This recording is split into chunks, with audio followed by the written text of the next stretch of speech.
Both absolutely free for calling Annuity General today. Hurry, supplies are limited. Call now. 800-760-1845. 800-760-1845. 800-760-1845. That's 800-760-1845.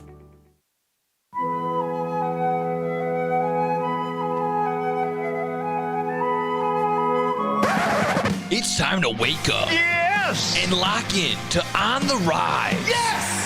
With host Mike Napolitano. Cub fans have every right to be disappointed if this Cubs team continues on the trajectory that they're on and they miss the playoffs or, at best, get a wild card spot. You are cooked at that point. Mamma mia! Dalton Cooper. Like, I would look out for my friends and be like, hey, you know, if you're ranking a little bit, I'm gonna let you know. I feel like that's a good friend. I'd be like, hey, did you smell yourself, or did you maybe did you fart, but something doesn't smell right? Oh, brother, this guy stinks! And Nick Johnston. For the most part, to be fair, I don't want to completely, justify a sweep, but the Royals are red hot right now. Vinny Pasquantino might be Ted Williams reincarnated. I'm just kind of throwing that out there. On WRMN 1410 AM, the voice of the Valley.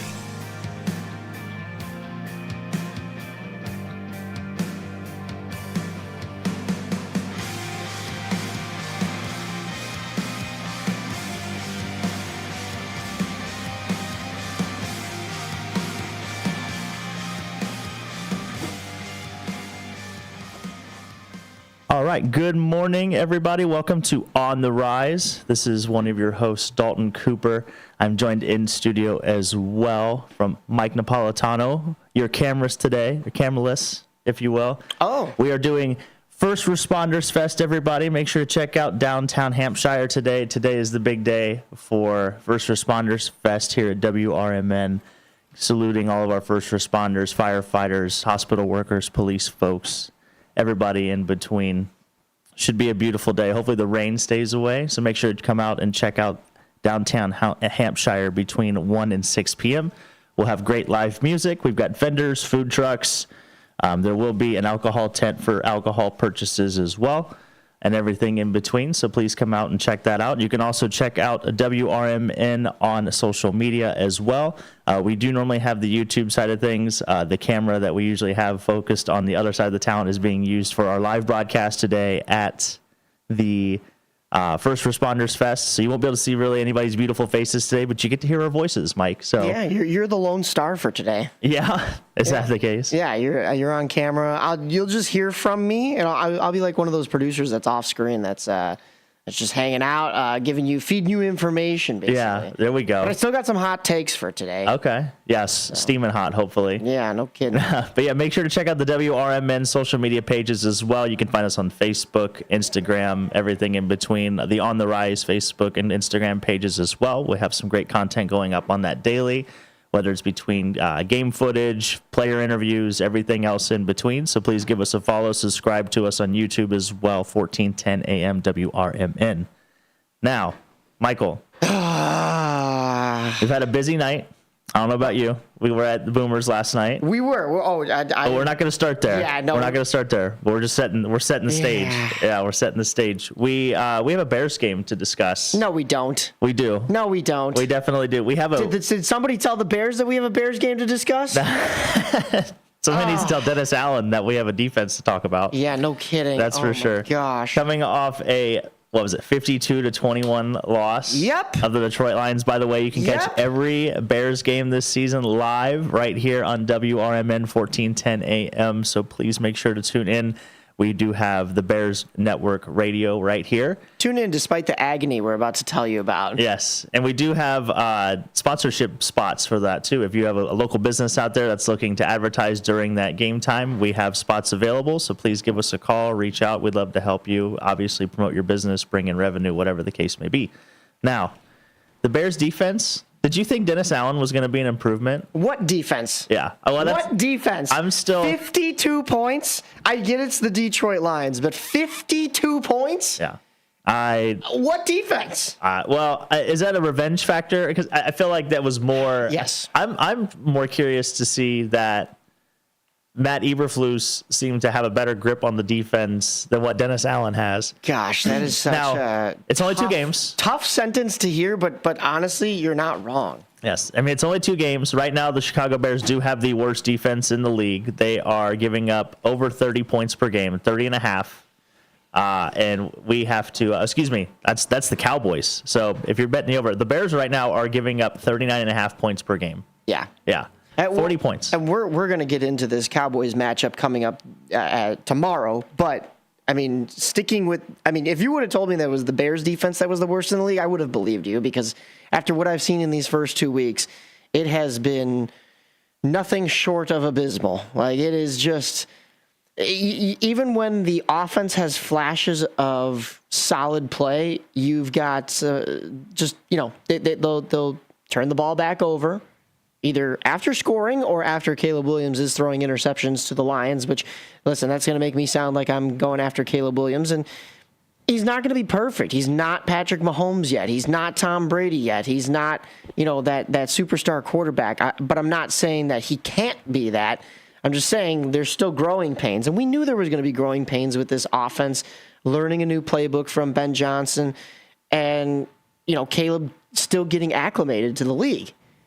It's just, it's almost as if the offense can't come up with something, then of course you turn the ball over to the whoever you're playing. Last week it was the Lions, and yes, you're right. It was a revenge game. They were going to run up the score as high as possible because that was their revenge game, and they can. That's another big thing too, is they can. They're the Lions. They took the division last year.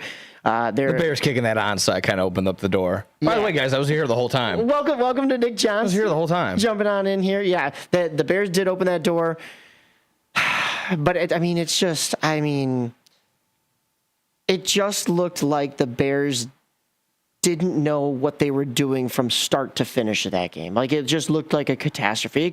There were the few touchdowns. It was Roma Dunze had a great day. Yeah, 2 touchdowns. Yeah, it was fantasy day. But other than that, on my bench. If it wasn't Caleb Jerome, there wasn't much going on for this Bears team. Hey, did you know that you and Colson Loveland had the same amount of targets on Sunday? Yeah. Yeah. Do you know where he got drafted? 10th overall. Yeah. That's the big. You know part where of I got drafted? Never. I didn't. Yeah. Now there's a little conspiracy. I don't want to be that guy. I don't want to be the tinfoil hat guy. But there's been people throwing it out there that Ben Johnson is being a little petty right now and kind of throwing out Ryan Poles guys, making sure like, hey, they don't know what they're doing. They're looking pretty bad right now, and he's not utilizing quote unquote his guys that Colson Loveland, so on and so forth. So I think there's some people doing that. I think what the truth is, Ben Johnson maybe has finally realized, or hopefully is finally realizing that, and maybe even us around us too, the Bears roster just isn't as talented as we think it is. No, come on. And I've been saying that for a while. All these people, like last year, there were a lot of fans saying like, "Oh, Bears are making the playoffs. Bears are Super Bowl bound." Okay, those are maybe on the delusional side of things. But the ones that were even saying that this Bears team was going to go like 12-5 and make the playoffs, I was like, "Do you realize the season they came off of? They came off of a couple of at best 8. Well, it was 8-8 seasons in those last couple of 16 game seasons, and then there was a really bad, was it like a 3-14 season in there or something like that? So I mean, we're talking. I mean, there was 2 out of 3 years we've had 2 straight or 2-10 loss streaks in a row. Yeah. Like it's brutal. I wasn't expecting a jump like that. Even last year, I think they went from having 7 wins down to 5 wins last year. So it was actually a regression rather than an improvement. And I was even predicting, coming off of a 7-win season, I predicted 8-9. There wasn't going to be a big jump for me for this Bears team. And then this year, make a couple moves. I thought, okay, maybe a bigger jump, but still, if they could have gone 9-8, which was my prediction at the start of the season, and I stuck by it even after week 1, I said I think this team can still go 9-8. It's just 9-8 is just not going to get you a playoff spot. In this NFC North. I was thinking that maybe you could sneak in. We've seen that all three wild other card, teams, baby. It's going to be. NFC has got a lot of. I mean, there's a lot of bad teams in the NFC. The AFC. Right. We'll see. There will be a wild card winner from the NFC North. I just don't know if it's going to be the Bears. It could be two. But we won't see. You know why? Is because even if the Bears did go 9-8, that could be our experiment to see. Oh, do they make it? They won't go 9-8. Not after week 2. I'm already out on my prediction. Okay. I don't think they're going to come back and go 9-8. You're telling me they're only going to lose 6 more games this season? Everyone's going to be very important from here on out, obviously, and already being 0-2 in the division doesn't help either. Nick, do you know what 3-18 means? When I tell you 3-18, do you have any idea what that stat is for? Is that Caleb Williams' current record as the starter? No, that's a good guess. 3-18 is Ryan Poles' record against NFC North teams since his tenure with the Bears. I did see that stat. He was gonna take back the North. He's only won 3 games in the last 21 against the NFC North division opponents. And I think to your point, I actually really do like that because Luther Burden is invisible. Colston Loveland is invisible. All these draft picks. You know, Ryan Poles has not drafted a Pro Bowl player since he's been in tenure with the Bears. Yeah, that's been a bit. And it's very glaring when in the fair now that 4th round punter's looking pretty brutal when Bucky Irving is popping off the way that he is, and he was. Yeah, it's very brutal. And very brutal. we have seen improvement, and that's the scary part too. Is last year it was the offense that seemed to be the problem. Like they beat the Titans the first game last year, literally because Will Levis decided to implode. Right. So we are seeing that was the defense that won that game. Exactly, and that the defense was respectable last year all the way up until the Fail Mary game, and then it just kind of imploded. But we have seen an 11-game losing streak. Yeah. And so to your point exactly, like there were flashes from this defense that were like. You could get behind them as a Bears fan and go, okay, this is a solid defense. Like, yeah, sure, they still have their mistakes and they're not a Super Bowl contending defense, but they could be a playoff defense. And then they just imploded just like Will Levis did in that first game. And then you go into this year looking at how the Bears kind of bolstered the defense over the offseason. You'd think, okay, so we're making steps and progress forward. No, I haven't seen any of that. I've seen nothing but those glaring mistakes and holes from this defense. So, the defense is one thing, but I think Ben Johnson was brought in to develop Caleb Williams, right? Like the Bears and manage that offense. And we have seen that improvement. So from last year under Matt Eberflus through the first 2 games, Caleb Williams' completion percentage was 56%. He had thrown for 267 yards, no touchdowns, and a passer rating of 53. Through the first 2 games this year, he has a 61.5% completion percentage. He has 417 passing yards, 3 touchdowns, and an 89.1 passer rating. Yeah. So are you telling me that Ben Johnson is doing his job? It seems to be the case that, yes, the improvement is completely overshadowed by the fact that, they just dropped a 50 burger and haven't had that since the Mark Trustman era. 100%. And that's do you know the last time that the Bears won a game when the opponent has scored more than 24 points? Ooh, that's a really good 60s stat. probably. No, the 60s. 85? No, I believe it was 2021 against Seattle. That's more recent than I thought it would be. That's I actually 4 years. I figured it would be closer to that Trubisky era where they actually did make the playoffs real quick stint from Matt Nagy and company. As a true diehard Bears fans, you guys, and I can't speak on this because I'm not a diehard. Would you take the 2018 team? Like, would you take a team like the 2018 team now if you knew a double doink existed? Like, that's how you knew it ended? No. Still no. Like, would you still take this team right now over that team? Still no. Okay. Absolutely not. Because that just means you still have Cody Parkey on that team, and you still have him hitting a double doink, and you still have him going on Good Morning America to talk about me afterwards. And it's like, dude, you are literally the reason we're not in the playoffs right now. So, no, absolutely not. I would not take that team. No, 100%. And the other bad stat I found this week, through 2 weeks, the Bears are 2 for 2 on one thing. Do you guys know what that one thing is? Losing? No, they produced the NFC Offensive Player of the Week both weeks. Jared Goff, the 5 touchdowns, was the NFC Player of the Week, Offensive Player of the Week. The first week it was J.J. McCarthy. That's a worse stat than losing 2 games. The real punch in the gut was the Lions defense recreating the play action where he fell, quote.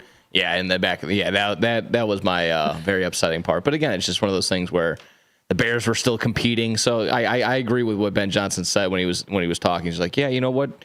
He was then asked, like, do you think they were running the score up on him straight up? He's like, what do you want him to do? He's like, straight up, what do you want him to do? Like, we were trying to play. We're trying to compete. Yeah. So he knew what was going on. No, the Lions even said going into that game, they're like, yeah, we're not going to take their foot off the gas, basically, when it comes to Ben Johnson. And I hope it was all in good fun and joking. I hope there's no bad blood there with Ben Johnson. No. But, like, at the same time, like, there were those rumors that he was interviewing while they were supposed to be focused on a playoff game, and maybe there's some saltiness still there from him leaving early. Probably just from losing in general. I don't think it was just. I don't think it was personal necessarily. Dan Campbell said going into that game that they had to win that game, so like you knew he was focused. But fast forwarding into this week, we're looking at the Cowboys coming to town, guys. We have Tom Brady, I think, on the call for this game. Hopefully that's a good thing. Not another conspiracy theory. Yes, because again, he's a part of the Raiders organization. Who do the Bears play the very next week in Week 4? The Raiders. Yeah. So Tom Brady with that interview for Fox.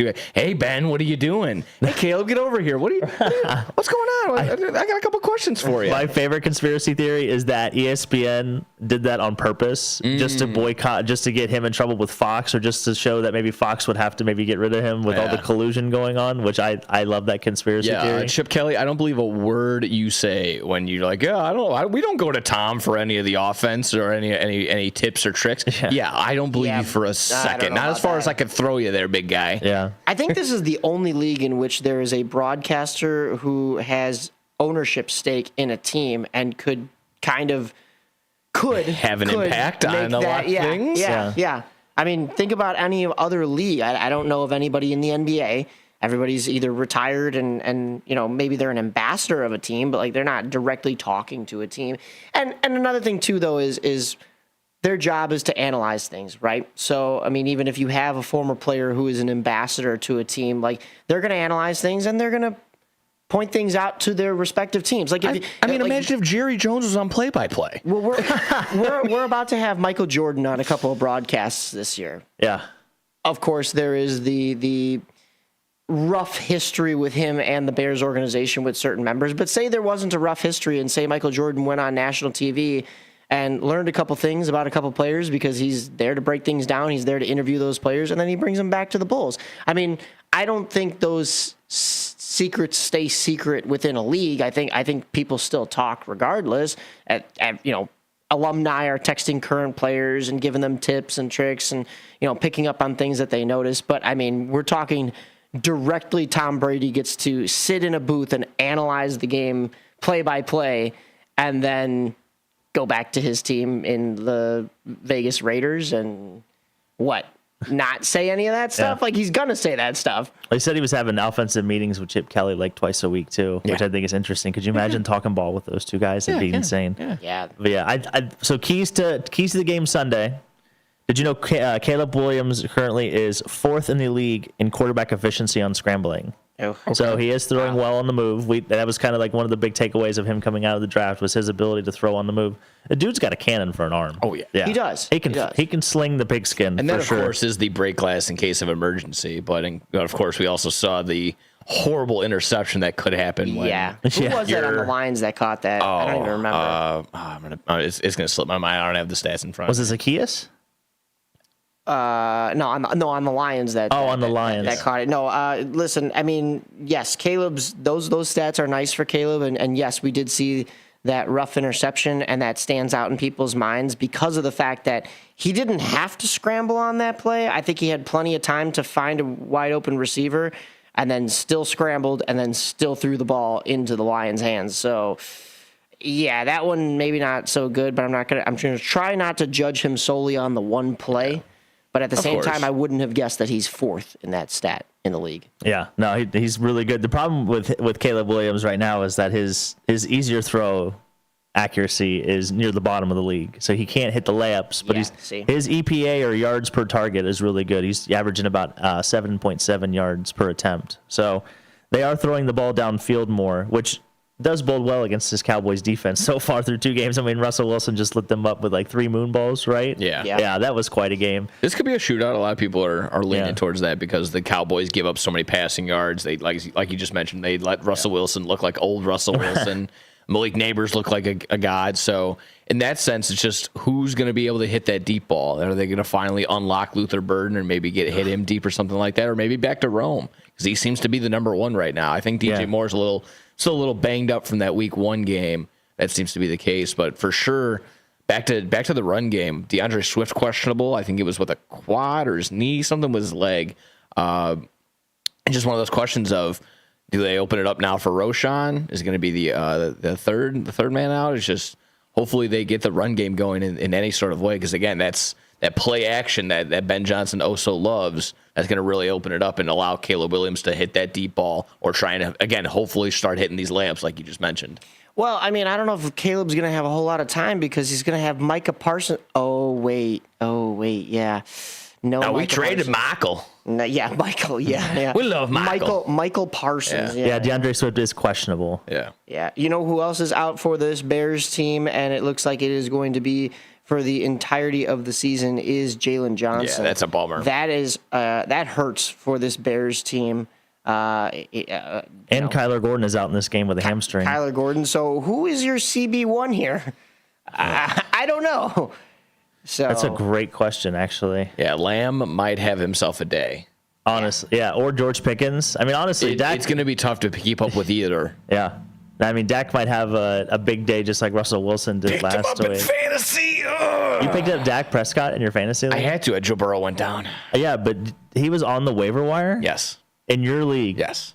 Oh my God! Who do you play fantasy football with? Is this Aaron? My buddies no, not that league. Okay. I was like, oh my God! Like, why would Dak? Like today, my buddies we don't really like the Cowboys. I was gonna say one of my future bets was literally for Dak to lead the league in passing yards this year, because their running game was gonna be. I mean, you had Javonte Williams, who's been a pleasant surprise for the Cowboys, mind you. Their center goes down, so we'll see if that affects anything. But I think they have 2 linemen that are out. Yeah. Okay. Yeah. I'm looking for the cornerback for the Bears this week. So TJ Edwards is also out. Yes. So it looks like Kieran Abagaji has an elbow injury, so he's listed out for this Sunday as well. DeAndre Swift is questionable. Yeah. Nashawn Wright looks like to be the replacement for Jalen Johnson. Who? Yes, exactly. Who? Nashawn Wright. I believe I'm saying that correctly. I apologize if I'm not, but yeah, it's going to come down to, Brisker and Byron on the back end. Hopefully he's not Masharn wrong. Yeah, right. Yeah, right. Yeah. No kidding. But yeah, it's going to be. Does that mean everybody's going to pick this game to go over and it's going to be just a slugfest? It's going to be like a 17-13 game. Oh goodness, I hope not. Could you imagine? Oh my God. That's what the trend is telling me. Closer than that. 2 or 3 Javonte Williams touchdowns on the ground. Also, the other thing I just thought about too, this game represents the best kicker in the league, or like the biggest leg kicker in the league, and probably the weakest leg kicker in the league. So is that going to be a difference come down to the end of the game? Like, oh, we got Cairo Santos signing up for a 60-yarder? Yeah. Brandon Aubrey's 64-yarder could have been good from 80. It was a bomb. It was unbelievable. That was a bomb. Absolutely. So, but you can catch the Bears game here live on WRMN 1410. Hopefully we get our first win of the season. Looking to we can, we do play the Cowboys and then the Raiders, and then we go, I believe, into a bye. So we could go into the bye, I believe, at 2-2, which how things have started and looked, I feel like would be a huge win and turning point for this team. Maybe get a little bit of optimism in the building, because obviously there's not in right there. And I lied. Actually, it looks like they go Dallas, Vegas, then bye, and then we play the Commanders right out of the bye on the 13th, and that is on ABC. So what is that, Monday Night Football? Yeah. So they get a little bit extra time even to prepare for that game. I like that. Fun. Noon kickoff tomorrow. You could hear it right here on 3:30. Oh, 3:30. 3:25. Yeah, because Tom Brady's calling the game. Oh, that's right. Yep. That's right. So 3:30 kickoff. You can check out all of the pregame and postgame right here on WRMN as well, and then of course the game itself. Yeah, and make sure to check out WRMN on the socials as well. Like I said, you can check the game here live on WRMN 1410 AM.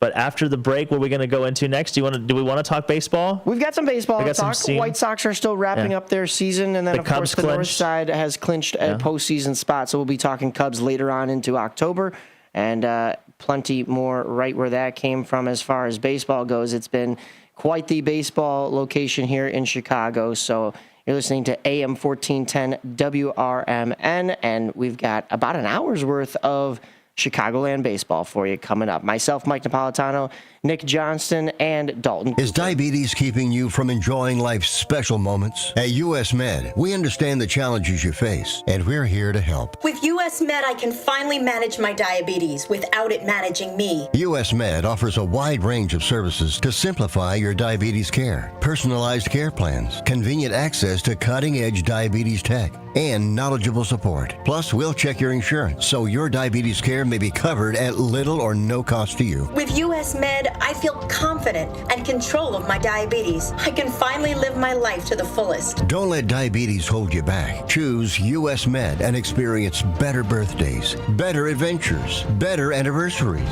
and better everything. Call now. US Med.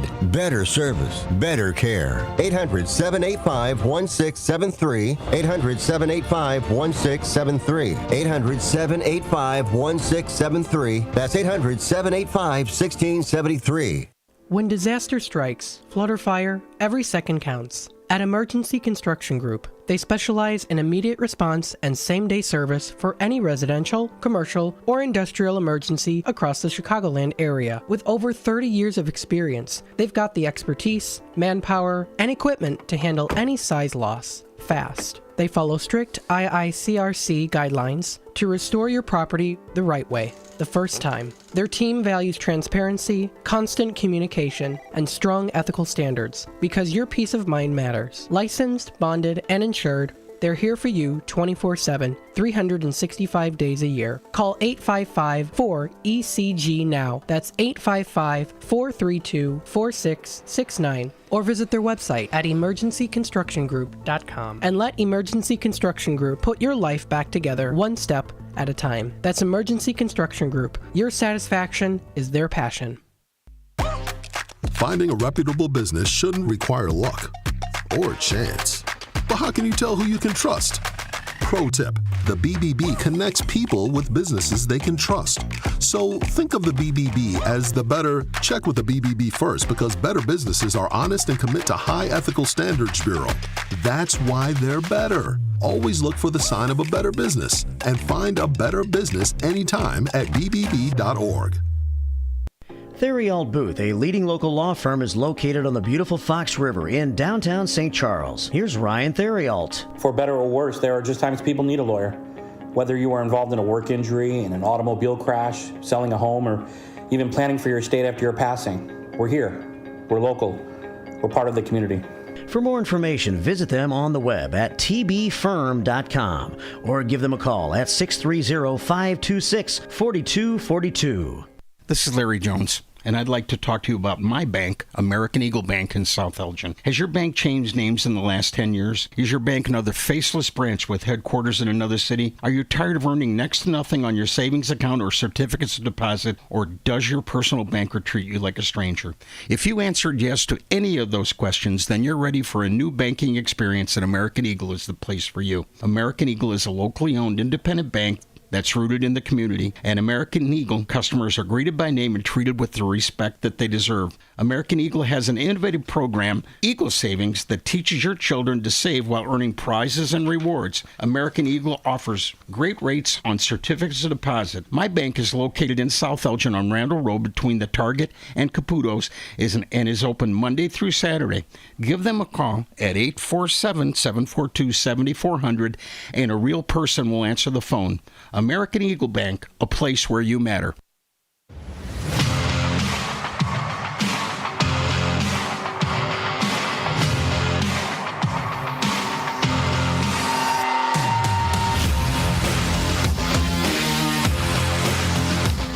Welcome back to AM 1410 WRMN. You're listening to On the Rise right here as a part of our Saturday River Media Network Sports.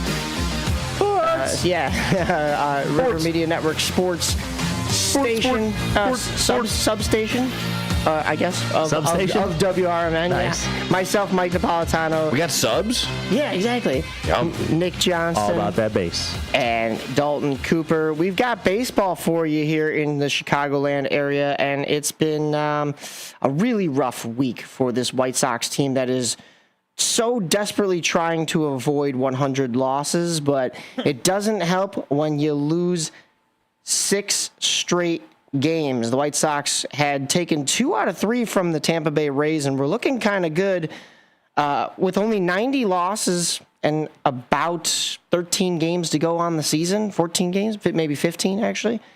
Yeah, no, you lose 6 straight, and now you are only 4 away from hitting that 100 loss mark. Now, White beat Sox, the Padres last night. What are you talking? Why are you being a Debbie Downer? I'm getting there. You're talking about old news. I'm getting there. Yeah, well, it's still prevalent when you get swept by Cleveland last weekend. They're hot, man. Who are searching for that playoff spot. 3.5 games behind the Tigers, by the way. Yeah. And I believe it might be down to 2.5 after last night. And that's a justifiable sweep right there. Yes, it is 2.5 games. Isn't that wild? Cleveland is 82 and 71. Detroit 85 and 69. I think Detroit had a 17-game lead at one point in the season.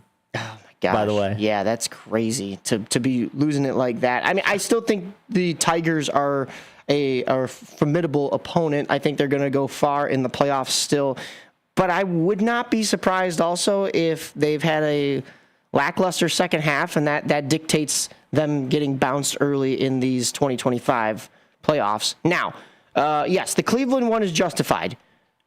The Baltimore sweep, not so justified. No. I was there on Thursday. No, was it Wednesday? Wednesday, in order to cover what was supposed to be Sports Media Day at Rate Field, and there was no mention of that at all. It was in their promotional calendar, so I signed up to go be press for us there. And oh yeah, we don't have a camera. I was going to say we could switch to your face, Dalton, but we don't have a camera. They took that camera too. First Responders Fest, by the way. Yeah. Head on out to First Responders Fest out in downtown Hampshire today from 1 to 6 p.m. We should make one more mention about that. But Wednesday, there was no mention of Sports Media Day, but it was on their promotional calendar, and I signed up so that we could be there and get some kind of content. I'm very confused, White Sox. Please help me out on that one. What I'm more confused about is how you lose 3 straight to Baltimore. That was not the ideal result, a 3-1 final on Wednesday. They get the off day Thursday, and they do come back and they get a win 4-3 last night against a Padres team that is also searching for their postseason dreams. They're currently holding on to that wild card spot that would have them playing the Cubs in the first round of the playoffs. So I actually don't know if that helped or hurt the Cubs last night. I think it helps. I think it does help them a little bit. It helps them clinch it a little bit faster, which, I mean, no, I guess it should be no skin off our bones, but for some White Sox fans, grr the Cubs all the time for no particular reason. But I think the Cubs are clinched already, though. They are. Yeah, I think they clinched as of Wednesday, but I mean, the seeding is still not right. They do have a 5-game lead on the San Diego Padres, though. The Padres have a 3-game lead on the New York Mets, who hold the final NL wildcard spot at 80 and 74, 519 baseball. Those Reds, though, don't let them get hot. 2 games behind those Mets, so it is still a tight race for this last NL wildcard spot. Even Arizona, 3 games back. Yeah. San Francisco, 4 games back. So San Diego's sitting kind of comfortably, but if they take their foot off the gas these last few games, they might not be. And I think they still want to catch the Cubs so that they have that home field advantage. And that would include getting a sweep against the White Sox. Well, they can't do that now. They lost last night. So I think the Sox goal should definitely be for this series, obviously, keep the away locker room dry. Keep the Padres from not being able to clinch at all, if it's at all possible this week. I like that. Keep the locker room dry. I like that. Yeah, because I heard it the other day. You're like, I forgot the former player. I think it was Steve Phillips from MLB Network. He goes, you always want to win you always want to clinch on the road because for that same reason. You don't want your clubhouse to be smelling like champagne spilling for the rest of the thing. Like it gets messy, it gets sticky, it gets I didn't even think about it either. Obviously, haven't played professional ball, so haven't really won anything big when I played my amateur sports and whatnot. So exactly that. Keep that locker room dry. That's funny. We're gonna have to ask both the Kane County Cougars and the Schaumburg Boomers, who we're going to get to later on, if they had to keep their clubhouses dry. I mean, most of the celebrations... Well, no, Kane County celebrated on Impact Field. So that was on the road. The other win against Milwaukee was at home. They are in Sioux Falls tonight for a decisive Game 5 to determine the champion. It all comes down to one game. We're going to get to that later on. Yeah, we will. The Boomers, their 2 wins thus far in these playoffs, their 2 clinches to move on to the next round, both came at home. So... Would they rather have had that? And this one would come at home if they can clinch the championship here too. So I don't know. Do you prefer to get your own locker room sticky and messy? Is it a reminder though, if you have that lingering smell in there, that hey, we won that last series. We want to taste champagne again. We got to keep it up here. Yeah. I don't know, it smells a little bit more foul when you go down like 0-2 in the series. Like, ugh, this is maybe we should have chilled out a little bit more and stayed focused. Yeah. Miguel Vargas, by the way, was the hero last night. Hit that 2-run homer to really separate themselves from the Padres in that 4-3 win. So and he's been consistent for this White Sox team when he hasn't been injured. There were a couple little minor injury stints here and there. We did hear some news coming out of White Sox land this past week that White Sox GM Chris Getz said on Wednesday he expects, quote, Luis Robert Jr. to be back with the team next season, which means they're ready to pick up his $20 million option for 2026. There we go. Getz also said he was, quote, pleasantly surprised by the offensive output by his players in the second half. The White Sox rank in the top 10 in many offensive categories since the All-Star break. Shortstop Colson Montgomery was singled out as one of those surprises. That was per Jesse Rogers of ESPN. So interesting moves on the South side in kind of an area where everybody thought that Luis Robert would be traded because by the time this team can rebuild, he'd be too old. Although we see what was on the field for the White Sox this year. It looks like this quote-unquote rebuild, the youth movement, is happening sooner rather than later. And maybe Luis Robert Jr. does want to stick around. He had those quotes at the start of the season that they asked him, do you think anybody will pick you up at the trade deadline? And he said, I don't think anybody wants me. His confidence was shot. He started to play better during glimpses during this year, but he has not played in this lineup for some time here. With whether it's injuries or just, the White Sox keeping him out. So there was some question on, does he wear a White Sox uniform next year? Well, I hope so. I think, again, with him not trading him, whether it's a lack of interest or just wherever it may be, I hope that he does stick around. They did acknowledge him for being one of 4 now franchise players to have 100 home runs and 100 stolen bases, joining Manny Minoso, Ray Durham, and Alexei Ramirez. So that's a really good awesome company. Oh yeah. I thought that was really cool. And then also, acknowledging Jose Abreu last night. That was really awesome. Yeah. Didn't even know that was going to be a thing. Was that just out of the blue, or they made mention of it about a month ago, I think. I think I saw it on social media. It was a quick little blip that said he's coming home. How big's that rock, eh? And so and that was interesting though that he went on the microphone last night and said, "Chicago, I love you," because when he left here, the Astros gave him about the same deal, and reporters asked him, "Well, if you're going to make about the same money, why not just stay here in Chicago and stay with the team that's building?" And he didn't really have an answer for it to not go into the exact quote. Everyone makes mistakes. Everyone has those days, my friend. He played in the World Series, did he not? The Astros did make it to the World Series. I don't know if they won the World Series. They did but not. They got there. They had won the year prior, so he was going into a team that was destined to try to repeat, and they fell just a little short. And I would have been happy for him if had they won the World Series, but would you? Yeah, really? Jose Abreu. Okay. I wouldn't have been happy for the Astros. I still think that the trash can scandal is way too fresh in my brain. However, I do think that Jose Abreu deserves a ring for all of the talent that he had put up here and just never really got the chance to experience a deep postseason run. Yeah. Side tangent for no reason. Michael K rants on that particular the Houston Astros cheating scandal has just been popping up in my feed. So just old SNY clips just for no reason. Nice. Sorry. Didn't mean off track. No, all good. But yeah, the north side was just to shift gears a little bit here. Yeah. They clinch. Like you said, they are 6 games back of Milwaukee for that division lead. Probably not going to make it. I think they've got 9 games left or 8 games left now in the season. I think after last night, I think it's 8. They've lost back-to-back to Cincinnati.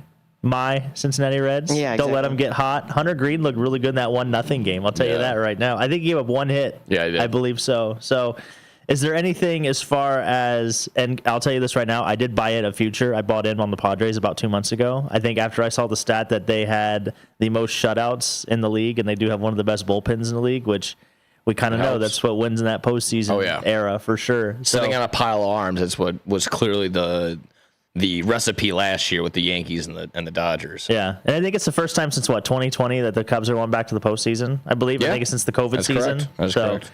Is there anything we're looking forward to? Because I feel like the vibe around town is that, okay, yeah, great, we're in the playoffs, but like no one has, and I have yet to hear anybody be optimistic about their chances. That is the problem. But if you told Cubs fans with the beginning of the season that you're not gonna have Jason Steele the entire year, you're gonna lose Shota Imanaga for a good part of the season as well. Kyle Tucker is going to be is basically going to be injured. He's not going to be himself for 3 months. And PCA is going to fall off the face of the earth. PCA is going to get hot, then he's going to kind of fall off. Same thing with Seiya. If all that if you told all the Cubs fans all that, and then you told them still going to be competing for the division, maybe a couple of games out, and then still going to have a playoff spot, I think you would have heard a little less complaining throughout the entire. Probably just the tiniest bit. Yeah.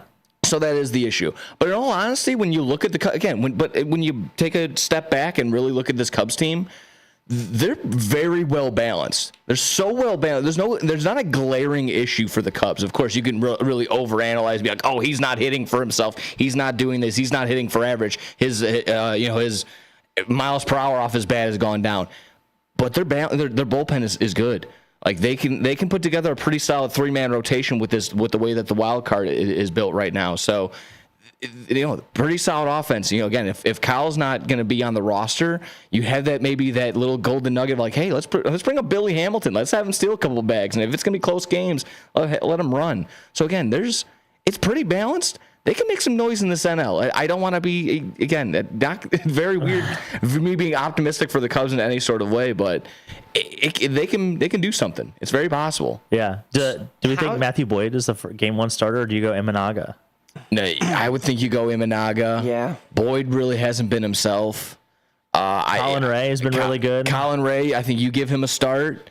And then I think you probably go Horton, and then maybe maybe at least go 4. If you can go 4 or 5, that would be fantastic. And then go with your bullpen on the way out. I mean, in the 115 innings pitched of Cade Horton, he does have. Let's see. For what it's worth, Jameson Tyone's trying to be a full. He's going to be a player or. He's willing to be a team player. He said, "Hey, put me anywhere. If I want to be a starter, I'll take the ball. If you want me to be in the bullpen, I'll take the bullpen. Don't matter. Doesn't matter. Yeah, you want to hear stuff like that. I mean, that's definitely the attitude it's going to take. I mean, Cade Horton is 11-4 on the season, so he's arguably been their best pitcher. I believe he's probably going to win NL Rookie of the Year, right? He was the betting favorite there for a while. I think he could. I think he's up there. I haven't looked at the odds as of late, but yeah, it could definitely be him. I think it's going to be Jacob Wilson, the AL, if I'm not mistaken. But yeah, it's going to be probably Cade Horton on the NL side of things. 100%. But yeah, is there a favorable matchup that you guys see with this Cubs team? I was just about to ask you, do you think that the Cubs can defeat this Padres team in a best of 3 wild card? Because I think it's doable for this Cubs team. I genuinely do. The problem they're going to run into is whoever wins this series, this wild card series, will have to play the number 1 seed, which is the Milwaukee Brewers. And yes, the Cubs have had the Brewers number for the majority of the regular season. It is their bitter rivals to the north. It is Wrigley North. However, when it comes to playoff time, I'm pretty sure that this Brewers team, I'm pretty sure that they lock it down. They've been playing some incredible baseball. We talked about it last week, I believe, on the show. They can hit, they could run, they play a completely different brand of baseball. I just don't see them getting bounced early. I mean, yes, they're going to have a little bit of a hiatus while the wild card round goes on, and maybe that's enough of a break to knock them off their game a little bit. But I just don't see, with how the fan base expects this Brewers team to perform in the postseason, how they haven't performed in the postseason in previous years when they were also expected to. I feel like this would be this is it. This is it for the Brewers. I mean, I'm not saying contracts are up and guys are leaving, but this is the best opportunity for the Brewers to finally make that deep postseason run with the season that they just had. And if it makes sense, I think the Brewers are a team that kind of needs home field advantage, where they just, again, kind of haven't had a lot of postseason success. So all that fan, if there is a fan bump, they probably do need it. They're going to need a little bit of a break as well. But yeah, it could also switch up where I think if you were listening to that FS1 when it was that Hunter Green 1-hit game, I think they were talking to Cade Horton. AJ Przinsky was like, somebody asked him, like, what would be a fun matchup? They were talking about Clayton Kershaw, who's obviously announced his retirement. And of course, AJ Przinsky throws it in there. He goes, "Yeah, you can maybe match up with him and then retire him, and beat him." I'm like, "Oh my God, of course, AJ, thank you." Yeah, always stirring the pot. That would be funny. But no, I mean, when you're looking at the rotation too, for this Milwaukee team actually is really young. Like Christian Yelich is the old guy on this team. At 30, I think he's 32. Yeah, he's Unk, right? Which is crazy because he was the guy when this Brewers team started getting hot. Not even a couple years ago. So I mean, to get back to your original question of can they match up against the Padres? I think you give the pitching advantage to the Padres on paper. Yeah. I mean, Michael King, even Dylan Cease, who looked okay yesterday against the White Sox. Glad he didn't get the dub. Yeah. Glad he didn't get the dub. That was nice. That felt nice. But I think again, you give maybe the pitching matchup. But any given day, again, that Cubs lineup can get red hot, and you don't really know who you're going to get that day. So hopefully, again, for the Cubs' sake, for Chicago's sake, you get a red hot lineup. Yeah, you got Darvish, Dylan Cease probably are going to be your 1-2. I would imagine. If Darvish goes up against his former team and shuts him down, and if Dylan Cease comes back in there as a former White Sox, it's a 1-2 punch against the Cubs. It's not to be cliche, but I think this series does come down to pitching. Because I think the Padres have some pretty electric bats in their lineup as well. So I don't know. Does that Cubs offense, is that enough? I think the pitching has to be rock solid. And that's why I say, I feel like they could, if they have 3 solid pitchers in Shota, Boyd, and Horton. I mean, you're throwing in Horton then, or you win in 2 games with solid pitching, right? But then you get to that Brewers series. What do you do then? I mean, what's your rotation then? Do you have enough depth arms, especially guys that haven't gone in that wild card round? The Brewers are fresh. Their arms, they've been sitting there waiting. Everybody's available. Cubs, not so much. So that's a little tougher. Yeah, the Cubs are going to do it. They would have to do it almost in sweep format. You can't really go deep like you just mentioned. Yeah. You think? Yeah. Really? I almost think the experience for this Cubs team would be a good thing. Okay. Just to kind of prove to themselves that, okay, yeah, we can do it. For them to sweep, I feel like would be, I feel like they are a team that is going to feed well off continuing to play. And if you give them a break, I mean, we saw what the All-Star break did to this offense. I feel like this team does really well when they continue just to play ball and they don't get those breaks in between. Because, I mean, to the Cubs too, it's older in spots, but again, it's a younger team too. I mean, true, but this PCA offense is like 23, right? Or 22? Yeah, this offense was faltering a little before that All-Star game break too. So I don't know if it was so much of the break. I mean, yes, the break didn't help get them back going, but I don't know. I don't think you get too long of a break. I mean, I think we're talking a day or two in between if you were to sweep the Padres or go to a game 3 with the Padres before you go into that Brewers series. But if you go into Milwaukee with not so fresh arms, 3 not so fresh arms, I mean, what are you doing against? Some of the top, Jacob Mizorowski. I would imagine he starts for the Brewers game 1. Oh, yeah, the Miz will get a start. Yeah. 100%. If he doesn't get a start, he's literally listed as their 5th pitcher, but I mean, in a 3-game or 5-game set, you would expect him that's an embarrassment of riches to have him go in game 3. Could you imagine that?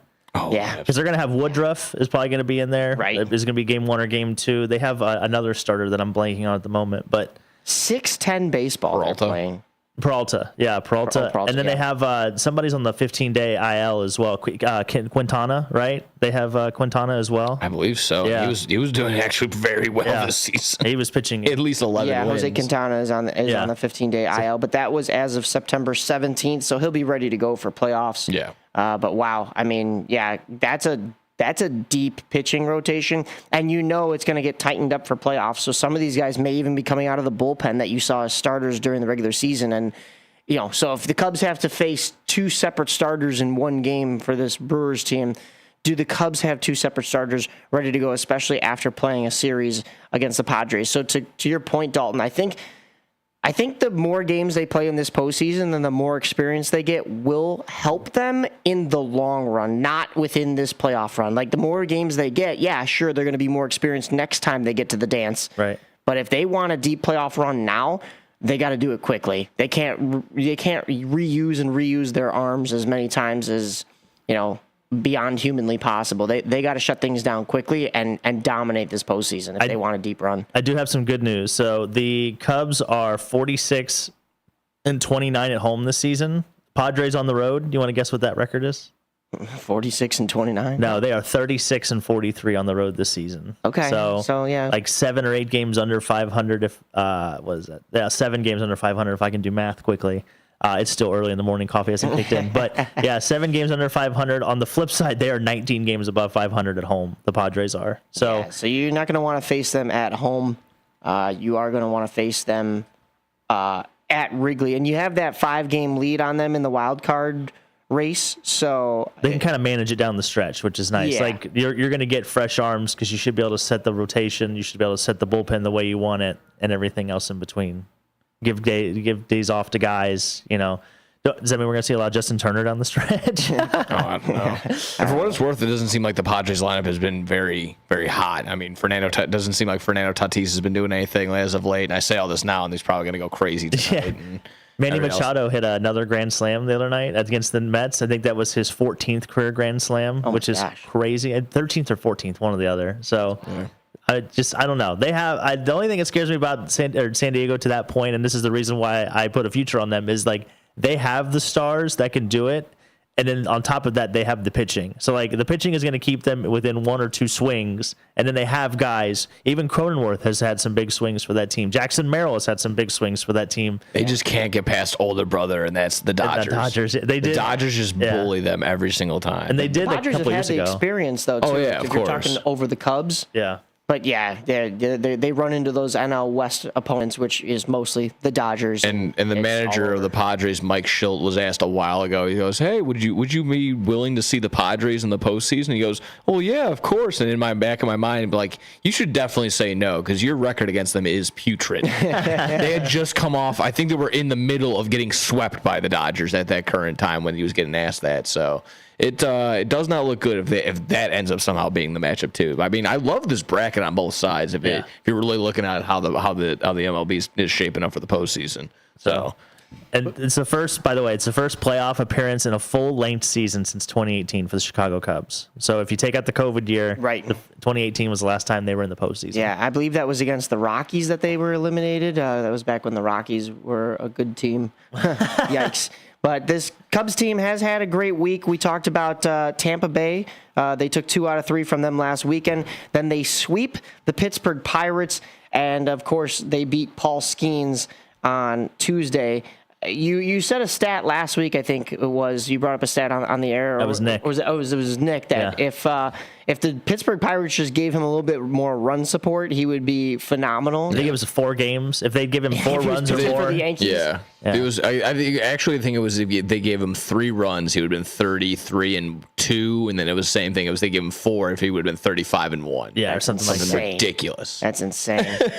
But that's not the case, as Pittsburgh only gives him 1 run, and the Cubs go on to win that one 4-1. The next day, they get an 8-4 victory, and what was the final on that one again? A 4-1. Yeah, there you go. 4-1. and then an 8-4 victory, which helped them clinch the playoffs. Unfortunately, the Cubs dropped the first 2 in Cincinnati to Dalton's Reds, 1-0 and 7-4. They have a 5:40 start today, followed by a 12:40 p.m. MLB Network start tomorrow. Tuesday on TBS at 6:40.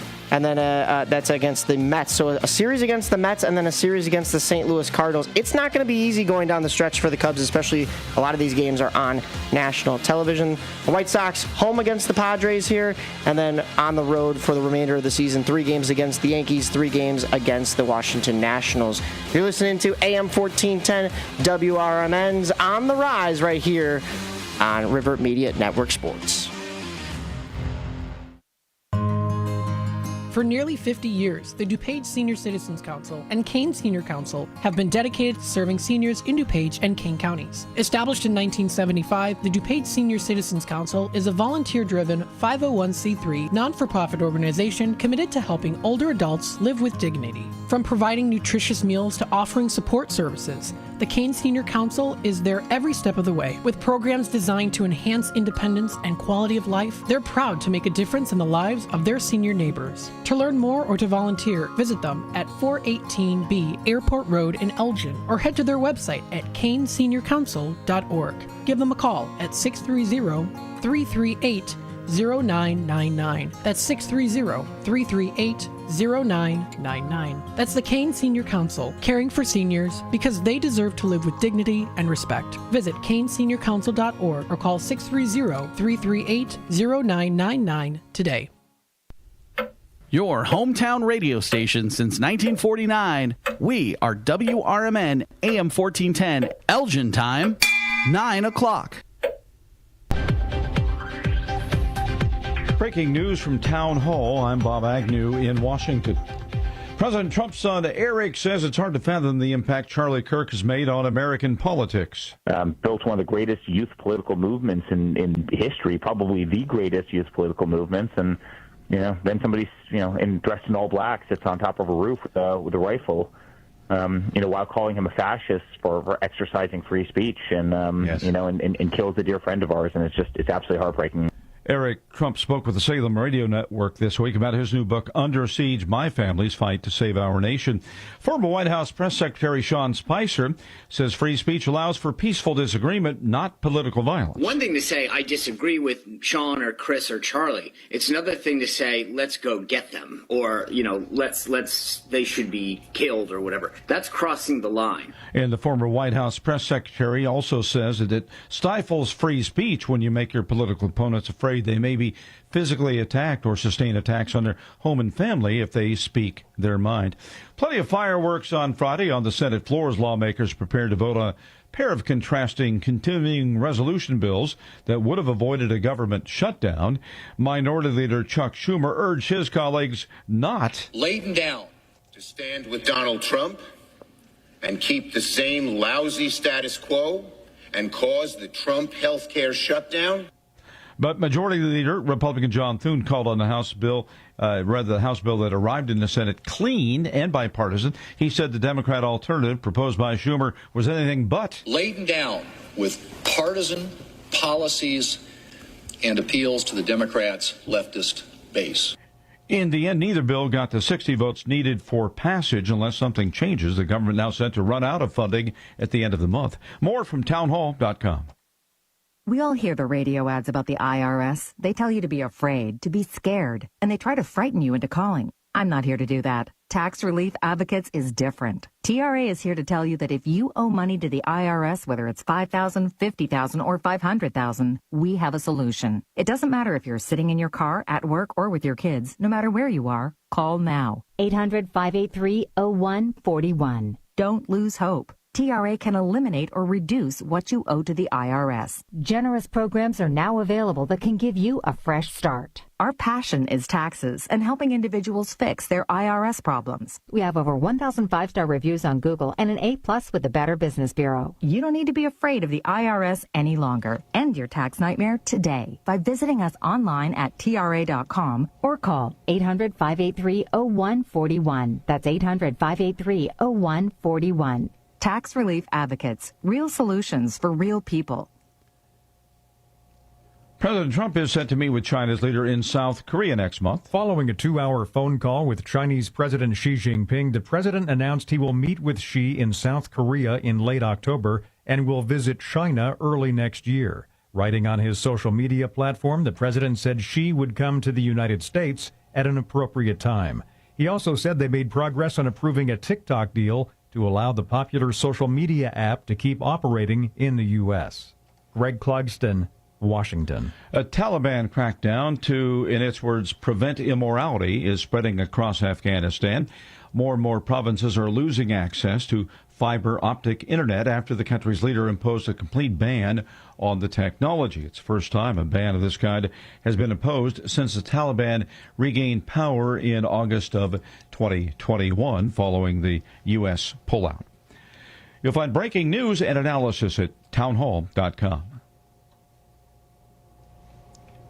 Estonia has summoned a Russian diplomat to protest after 3 Russian fighter jets entered its airspace without permission. Foreign Minister Margus Sakar stating that Russia had violated Estonian airspace 4 times this year, but this incursion was particularly brazen. The incident on Friday occurred over the Gulf of Finland and involved 3 Russian MiG-31 fighters. The Russian charge d'affaires was summoned and given a protest note. That is Charles de Ledesma. Turmoil at a major college in Texas. Texas A&M University's president stepping down after facing criticism over a classroom video that showed a student objecting to a children's literature lesson about gender. Initially, that had led to the professor's firing. The resignation of the school president announced on Thursday by Chancellor Glenn Hager. He says it was the right moment for change at one of the largest universities in America. More of these stories at townhall.com. Hey, have you heard of what's happening in Hampshire this September? You mean America's First Responders Fest? Oh yeah, it's going to be huge. That's right. Saturday, September 20th from 1 to 6 p.m., downtown Hampshire will be alive with music, food, and fun, all to honor our incredible first responders. And we're not just talking about police and fire. This celebration includes nurses, EMTs, and everyone who's the backbone of emergency services. And we here at WRMN will be broadcasting live, plus stage presentations and a special first responders recognition ceremony. And check out this entertainment lineup. Rick Lindy and the Wild Ones, Mixed Company Band, and Canyon Arrow Light featuring Tim and Joe. And don't forget that classic car show presented by Gilbert's Eagles Club 1047, along with vendor booths, food trucks, and plenty of kids' activities. For more information, give us a call here at WRMN's office line. That's 847-741-7700. Or check out our website at WRMN1410.com. We hope to see you there.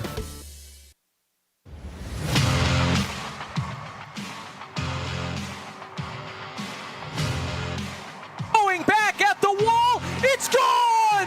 Blake Rutherford has tied it in the top of the 9th inning.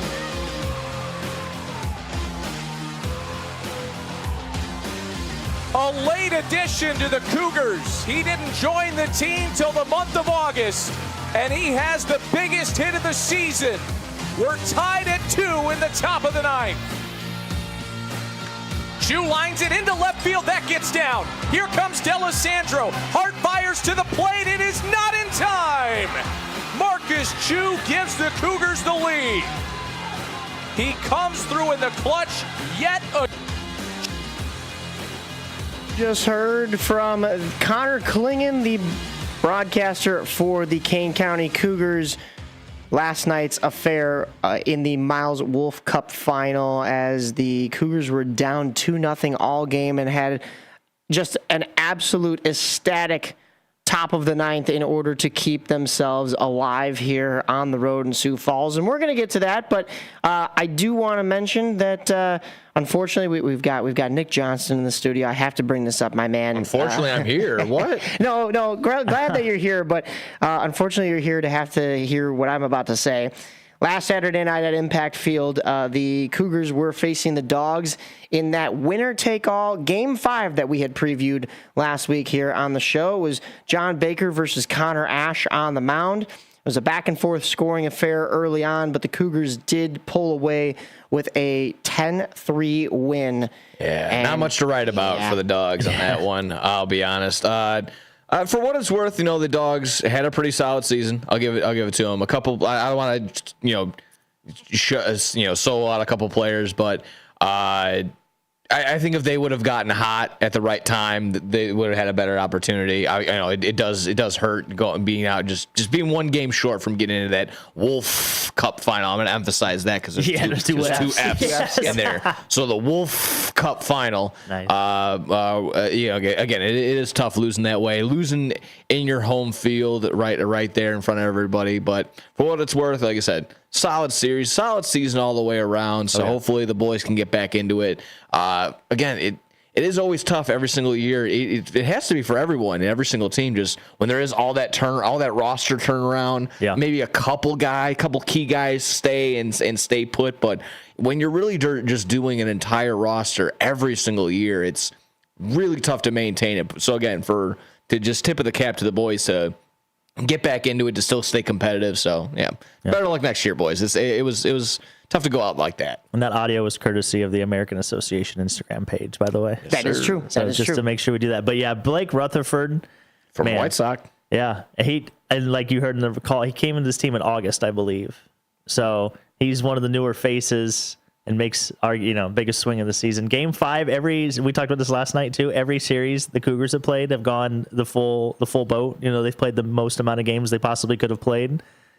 I mean, going for a back-to-back, is there any other way you'd want it? to be honest. I mean, come on. Well, you think about last year's run, and we were here covering it, myself and Derek Geyer here at WRMN, and they went undefeated in the playoffs, these Kane County Cougars did. 7-0, perfect. They dispatch Cleburne, I believe it was, in that first round. Cleburne. Then they dispatch the Dogs in 2 games. And then they go on to the Miles Wolf Cup final against the Winnipeg Gold Eyes, and did not falter. There was almost a no-hitter at home in that one. I believe it was game 2 of the finals, and then they went on the road for game 3 and just closed it out. This year has been anything but. They went the entire distance, 3 games with Milwaukee, the Milkmen in round 1. They went the entire distance with the Dogs, game 5. In that second round with Chicago, and now they are going to a game 5 in the Miles Wolf Cup finals. There you go. With the Sioux Falls Canaries. Now you're getting it. Yeah. My guy, Marcus Chu. I told you he was due. I said in this studio last Saturday, I told you that man was going to get hot. He's had 2 walk-off hits in this series so far. Well, last night wasn't a walk-off, but Chu was due. Chu was due. You heard the Chu chants on Monday night. I tried to get that going with Henry Kuziak this year. I want to get the Kuz going. Kuz. That's all I wanted all year long. And, I mean, of course, I can't. I got to be in the booth. It's tough. Yeah. You should get ketchup to do it. Yeah. But speaking of, oh my God! Glad you brought that up, because I what I said in the comments. I think that should be the overall moral of that story. We shouldn't be focusing on the villains, folks. As we know from the Batman series, the Penguin is just called the Penguin, and there's also a guy just called Scarecrow. Yeah. So they don't really put too much thought into the villains, my guy. Well, so I'll quickly, while I couldn't stick up at the time, I had some time to reflect. Okay. Digest and what really was going on. Really sit on that one, have a couple hot dogs, and enjoy that one. So yeah, exactly that. Yeah. Do we know who's going in Game 5 tonight for the Cougars? Is it? I was just about to get to that. I did want to recap. So Marcus Chu gets that walk-off on Monday, as you said, 4-3 in the 9th. Then the next night, though, the Cougars fall at home. There was some questionable umpiring, but I think it went both ways, to be honest with you. Oh, yes, that was. It was. But it did result in an extra run at one point for the Sioux Falls Canaries, so that would have been the difference in the game, because this was a 5-4 victory for Sioux Falls. So they travel to the bird cage, right? Yeah. I love that. They split in Geneva. They head out to the bird cage, like you said. That is Sioux Falls Stadium. Little 8-hour drive for you. Yeah. Sioux Falls gets the victory on Thursday night, 5-3. That's the only game in this series that has not been a one-run affair. And then last night, as I was mentioning, Sioux Falls has a 2-0 lead since the second inning. And the top of the 9th, Blake Rutherford, a 2-run shot to tie it, as you said, former White Sox. He's one of the few that I didn't get a chance to talk to this year, just because we didn't have the time. But would have liked to especially talk to him, being a former White Sox. But it was Marcus Chu once again driving in the game, what would be the game-winning run, as the Cougars take the lead in the top of the 9th, and Sioux Falls, all of a sudden, they have to scramble and play a bottom of the 9th. They come up just short. 3 runs, 11 hits, no errors for these Cougars. 2 runs, 6 hits, and no errors for Sioux Falls at home. So we are going to a decisive Game 5 here tonight. That will be in Sioux Falls. That is a 5:05 local time start between these two. There is nothing as far as who is starting today as far as pitchers. Okay. Even with all that said, with that just that walk-off and all that feeling, do you have to feel like the Cougars have the momentum in that sense? I mean, you could tell, too. How many runners left on base last night did they have? They had 11, what'd you say, 11 hits, right? You said they had 11 hits last night? 11 hits. Yeah, so, I mean, you got to think they had at least 8 guys left on base, right? And that doesn't include the walks. Right, because they probably had So they've been hitting the ball really well. I mean, they've been very streaky, just to answer your question. But I also look at that as a bad thing, and I think, okay, well, you're leaving guys on. You're not getting the job done. You're not moving the line along. Maybe you're getting caught in, I guess double play wouldn't necessarily leave a guy on base unless there's bases loaded. But, or at least two runners on. But yeah, so I mean, for what it's worth, you're facing their best of the best too. So you're getting their best pitching, right? So and the opportunity to play spoilers in a Game 5 on the road to defend your title, I feel like that's got to be racing through their minds as well. Well, and just the position that they're in, based on if you're just going to take the regular season into account too, like the King County did not have the regular season that Sioux Falls did. I think Sioux Falls had won 58 games in the regular season, where King County won, I think, like 40 or 42, give or take. So the fact that they're going to a Game 5 to have a chance to repeat, I think they would take that 100%. So I definitely think they are in the driver's seat. They were here, not obviously here last year, but they were in this atmosphere last year. You know, they've played for that title. But I can't remember who we talked to. They said it might have been TC. It might have been Trendon that talked about, like, it's kind of a new team. Like, that's kind of the fun of this. Yeah, or it may have been. No, it definitely wasn't Todd. I think it was Trendon. You had talked to. Trendon was more recent on the interview. Do you know who scored, by the way? Who was on base when Blake hit that home run to tie it? Our guy. It was our guy on base. Josh Allen? No, it wasn't. No, it was even better. It was Claudio. Oh, Claudio Final. Oh, yeah. That's right. Claudio was on first. Claudio was huge. He had a solo home run in that previous game. Yeah. The broadcast had a little mistake. They had the third base symbol lit up as if there was a guy on third. So we had just tuned into the game. Claudio hits a home run. It was 5-2 at the time. So I'm thinking, okay, it's a 1-run ball game. This is doable. And all of a sudden I only see the score change to 5-3. And I'm like, why is there still a runner on base? He just hit a home run. And then next up was Zane's spin. He gets a base hit, and then it switched over. And I was like, yeah. Also, you have to shout out Zane because he had his first career home run, I believe, in Game 3. Yes. He did. First one, in the American Association as a Cougar as well. So Cougars in action tonight. That'll be a 6:05 p.m. start. 5:05 p.m. start. I believe that's still in Central Time. Yeah, they're still in Central Time. So Sioux Falls. That is Sioux Falls Stadium. We don't have any pitcher information just yet, but the bird cage is the nickname. So what's the sound a canary makes? I think it's more like a little tweet. Yeah, I have no idea.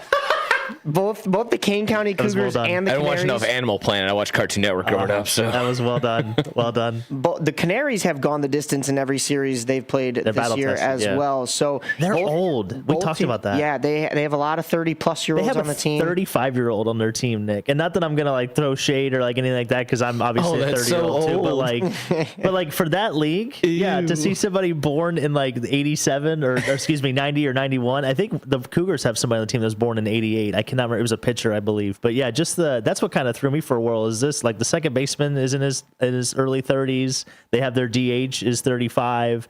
They've got some. They've got some age on this. Of course, there was that elected official that pitched. He was 44. I forgot for what team. My apologies. That was if it wasn't this season, if it was last season. But shout out to the old timers, I guess. The experience. You're thinking of Casey Crosby. Yes, there you go. Thank you. Is a 1988 born. They're just talking about PS2 games. They're like, what are you? What's going on? Yeah, that's a great point. That's actually a great transition too, because the Boomers, a couple of those guys are real big Borderlands players. I've been hearing. I was talking to Ross last night. I thought you were trying to say because they're Boomers. Nice. Okay, Boomer. Yeah, no, that is a good transition as well. But I did have a chance to talk with Ross here for a little bit before the game. Yeah, exactly. There's the fourth wall. Borderlanders, and they were talking. The big thing that I was worried about last night. We'll transition to Boomers here. I don't care. I hope you don't mind. That's fine. I got a couple more things about Cougars, but we'll circle back. Okay. With the Boomers, the travel, because they're playing Quebec, right? They're playing the Capitales, right? Am I saying? Yeah, Capitals. It is a 20-hour bus ride, and they split it up in 2 days. So what Ross was telling me is that they left immediately after Game 2. Right? Wow. They drove, halfway-ish, stop at a hotel, get back on the bus, come all the way back to Schaumburg. They didn't get back until 4 a.m. the day of the game last night.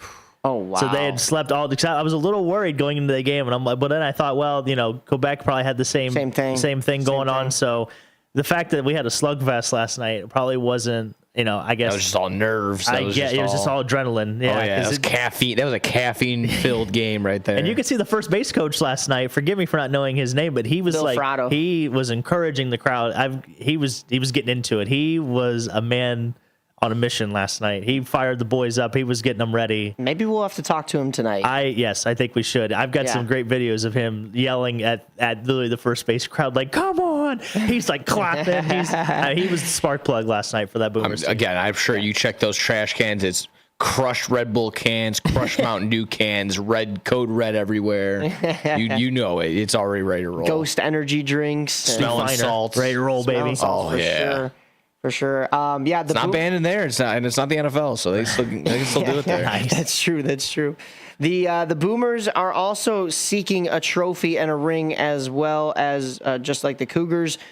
The Boomers were undefeated. That was the U word that I wasn't going to use last week on this show. They were undefeated in these playoffs. The Boomers had won both of their games against Lake Erie, one in Lake Erie, one at home. They clinch. They move on. They play the Gateway Grizzlies. They win the 2 games at home against Gateway. They go on the road for game 3 against Gateway. They get the job done. Then they go to Quebec. They win game 1.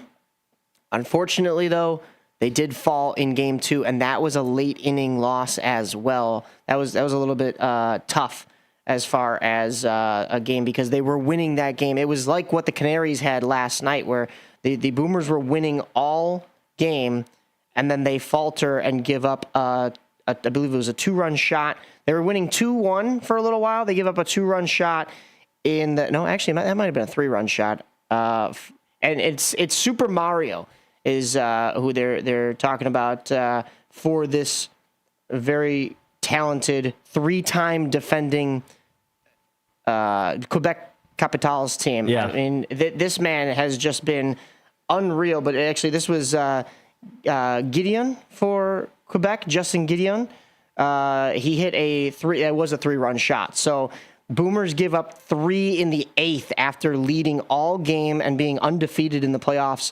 They weren't able to muster up at least a 2-run 9th inning to keep themselves alive in that one, so they fall 4-2 on Wednesday night. So the series was tied coming to Schaumburg. Yep. And last night, Dalton, we saw, I don't even know what else to call it other than a barn burner, because it was a back-and-forth affair. The Boomers take the lead. Quebec rallies back. Quebec takes a lead.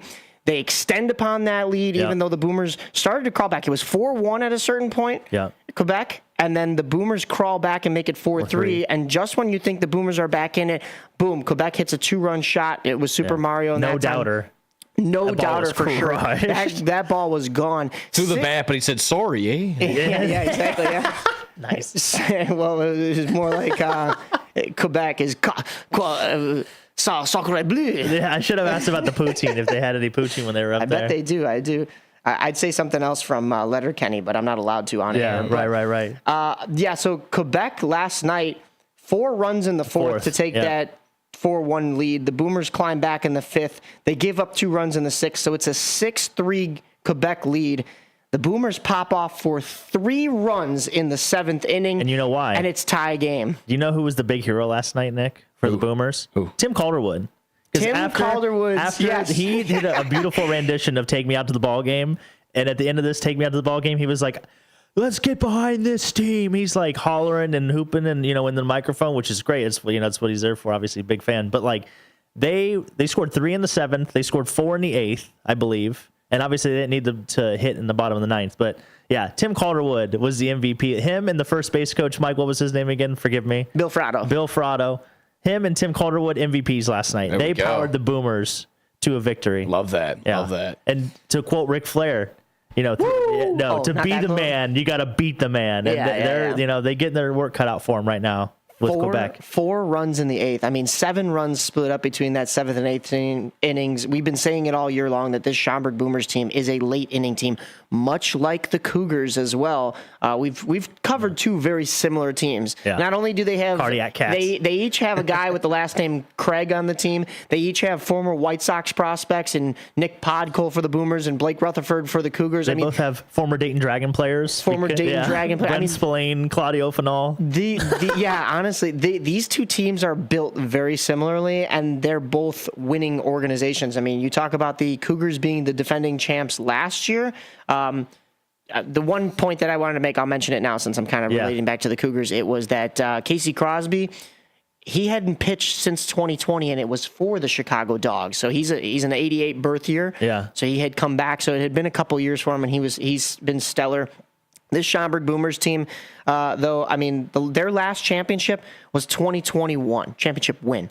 The last time they went to a championship, and I've been saying it all year to kind of engrave it in people's brains, the last championship they went to was the first ever time they lost a playoff series. This Boomers team has not lost a playoff series in their existence other than when it was to Quebec in 2022, which started Quebec's three-peat. They won 2022, 2023, and 2024. So these are the most recent two winners in the Frontier League. It's a battle. Yeah. I see how dominant this Boomers team is and how they are hungry to close this out. Of course, they would close it out at home because even a Game 5, if they had to go to a Game 5 tomorrow, would also be at home. But they're hungry to close it out now after such a big win yesterday. But it's not going to be easy against this Quebec team. Quebec is 6-3 during these playoffs. Schaumburg is 7-1. Schaumburg is one win away from this championship. So if you are out here in the Chicagoland area, the Boomers need your help. They had a 6:30 start last night. They've got a 6:30 p.m. start tonight at Wintrust Field against Quebec in a Game 4 in which the Boomers can clinch their 5th franchise ring. Their 5th championship. So let's hope they don't have to go to a Game 5 tomorrow night. Would be, I believe, also at 6:30 p.m. But we won't get fireworks, I heard from a good friend of mine and the man who shoots the fireworks off of the Boomers, James Schiffer. If there is a Game 5, Schaumburg has a rule, the township, about fireworks on Sunday nights. So really? The fireworks are going to be tonight if they can close this out. Do they outlaw dancing too? What's going on with that? Only square dancing, I guess. I don't know. It's a school night. Yeah. You know? You're not allowed to pop it, lock it, or drop it on Sunday nights here in Schaumburg. Before we wrap up Boomers talk here, you got to give a big shout out to Kyle Fitzgerald. Because Kyle Fitzgerald started that rally. He had that leadoff double, I believe. Was that in the 7th inning or the 8th inning? 8th inning. 8th inning. And they batted around. And they did. They did bat around. So shout out to him. I think you're going to get a big game tonight from Alec Craig. Alec Craig, I think, had a little bit. He was good last night. I think he had 2 strikeouts last night. I didn't think he had the best of games. He had a base hit in the first, which was he. I think he might have been the runs that scored. Yeah, but he was the run I think he had 2 strikeouts afterward. He's a really good ball player. I think he's going to have a big bounce back game tonight. And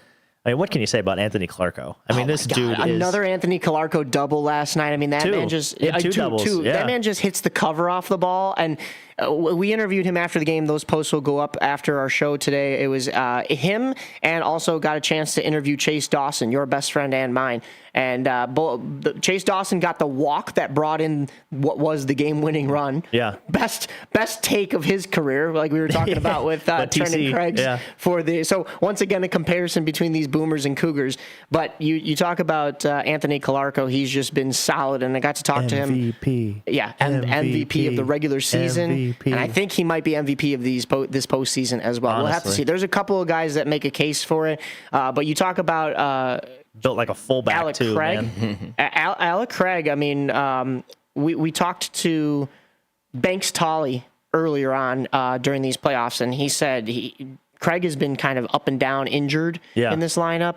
So it just kind of gets this team fired up when they see him leading off for them. So if that's the case tonight, I've got Boomers money line. No, I'm just kidding. Nice. I've got That's on Boomers, the Politano Sportsbook. I've got Boomers to close it out. Under Jamie Bennett, I have no fear. Yeah, and I mean, Tim had said it on this program. Miedo. Exactly. Tim had said on this program before, there's just something about this Boomers team that's different than what we've seen, even with the championship teams previously. And this offense is just unreal, man. They don't quit. They always have good at bats. They never take an at bat off, and it's awesome. It's awesome to see, and just the continuity you can see when they bat around. Just the energy they were firing up the crowd from the dugout. They were firing each other up, and just you could tell how much it means to them. No doubt. Yeah. So Game 4 tonight at 6:30 at Wintrust Field. Get there, Schaumburg, so that you can cheer on the Boomers and hopefully see them close it out in 4 tonight for their 5th ever franchise championship. We've got more news for you, a couple of soccer scores, but also some Blackhawks news that we have to get to. And then, of course, it's the ever so asked for and requested fantasy football segment from our main man, Nick Johnston, over here. And we will continue right here on AM 1410 WRMN. You're listening to On the Rise. Nick Johnston. We've got Dalton Cooper on the keys today. And myself, Mike Napolitano.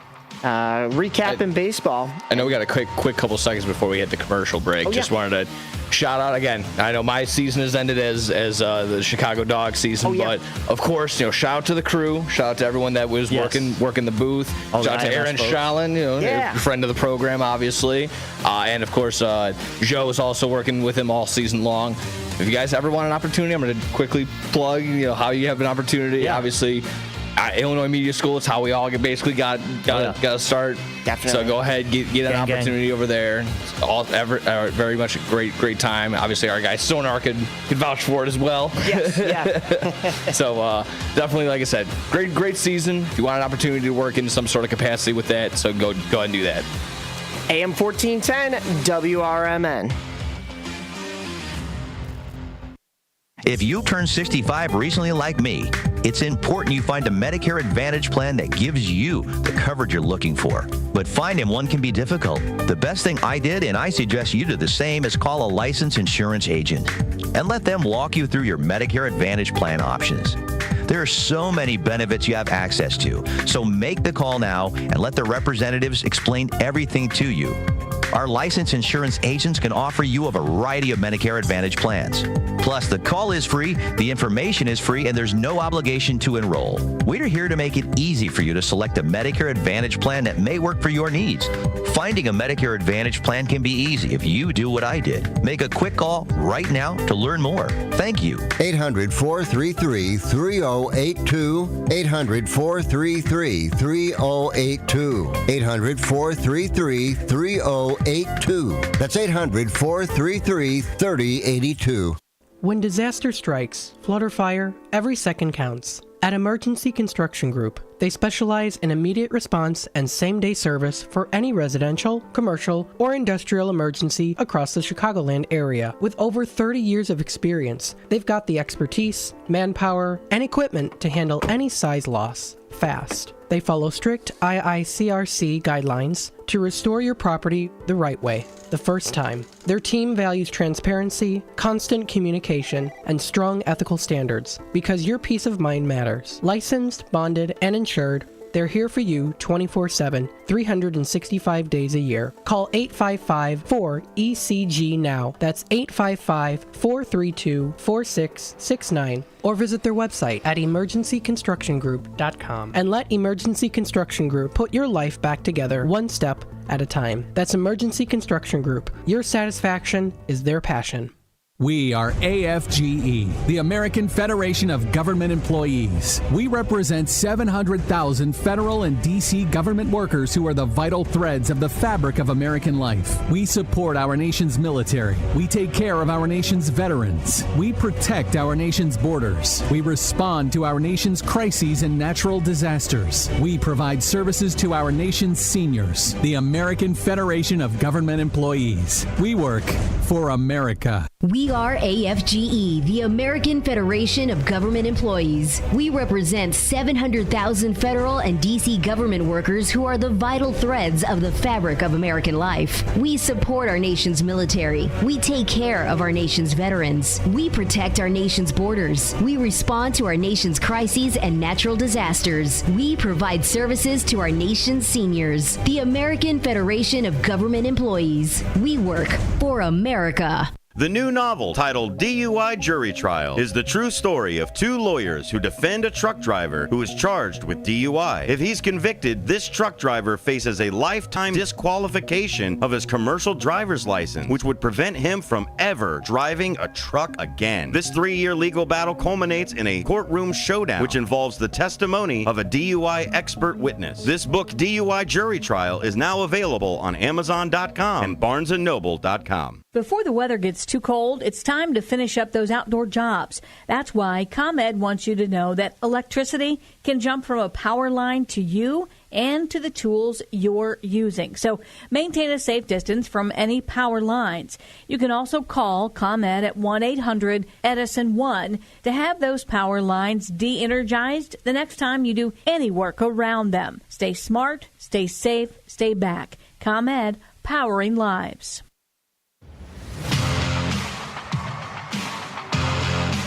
AM 1410 WRMN, you're listening to On the Rise as a part of our River Media Network sports division here. We've got Nick Johnston in the booth. We've got Dalton Cooper on the keys and myself, Mike Napolitano. And we've got some soccer scores to run down here real quick. The Chicago Fire are in search of that wild card spot. They were having to play a tough matchup against New York City FC this past weekend. That was a 3-1 loss. Unfortunately, the Fire take the lead with a Philip Zinkernagel goal in the 13th minute, but it's Nicholas Fernandez, Alonso Martinez, and then in the third added minute at the very end of the game, Seymour Reed puts the cherry on top for what a this, name. Yeah, for this NYC FC team. Unfortunately, they fall. Are they in a playoff spot, by the way? The Fire, yes, are still currently sitting in a playoff spot. They are in 9th, which is the final playoff spot. So the top 8 teams make it. Or actually, excuse me. I thought top 10, right? Top 7 teams make it. 2 wild card. And then positions 8 and 9 are duking it out for a wild card. So right now, Orlando City SC would have home pitch advantage over this Fire team. The Fire do have a game tonight at 7:30 against Minnesota United FC. That's at Alliance Field. Minnesota is 15-9-6 with 54 points.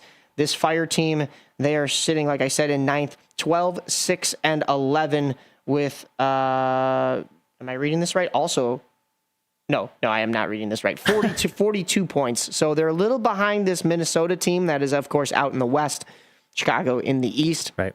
But then the Fire are back home next Saturday against the Columbus Crew, which is the second to last home game of the regular season. So get on out there and support your men in red.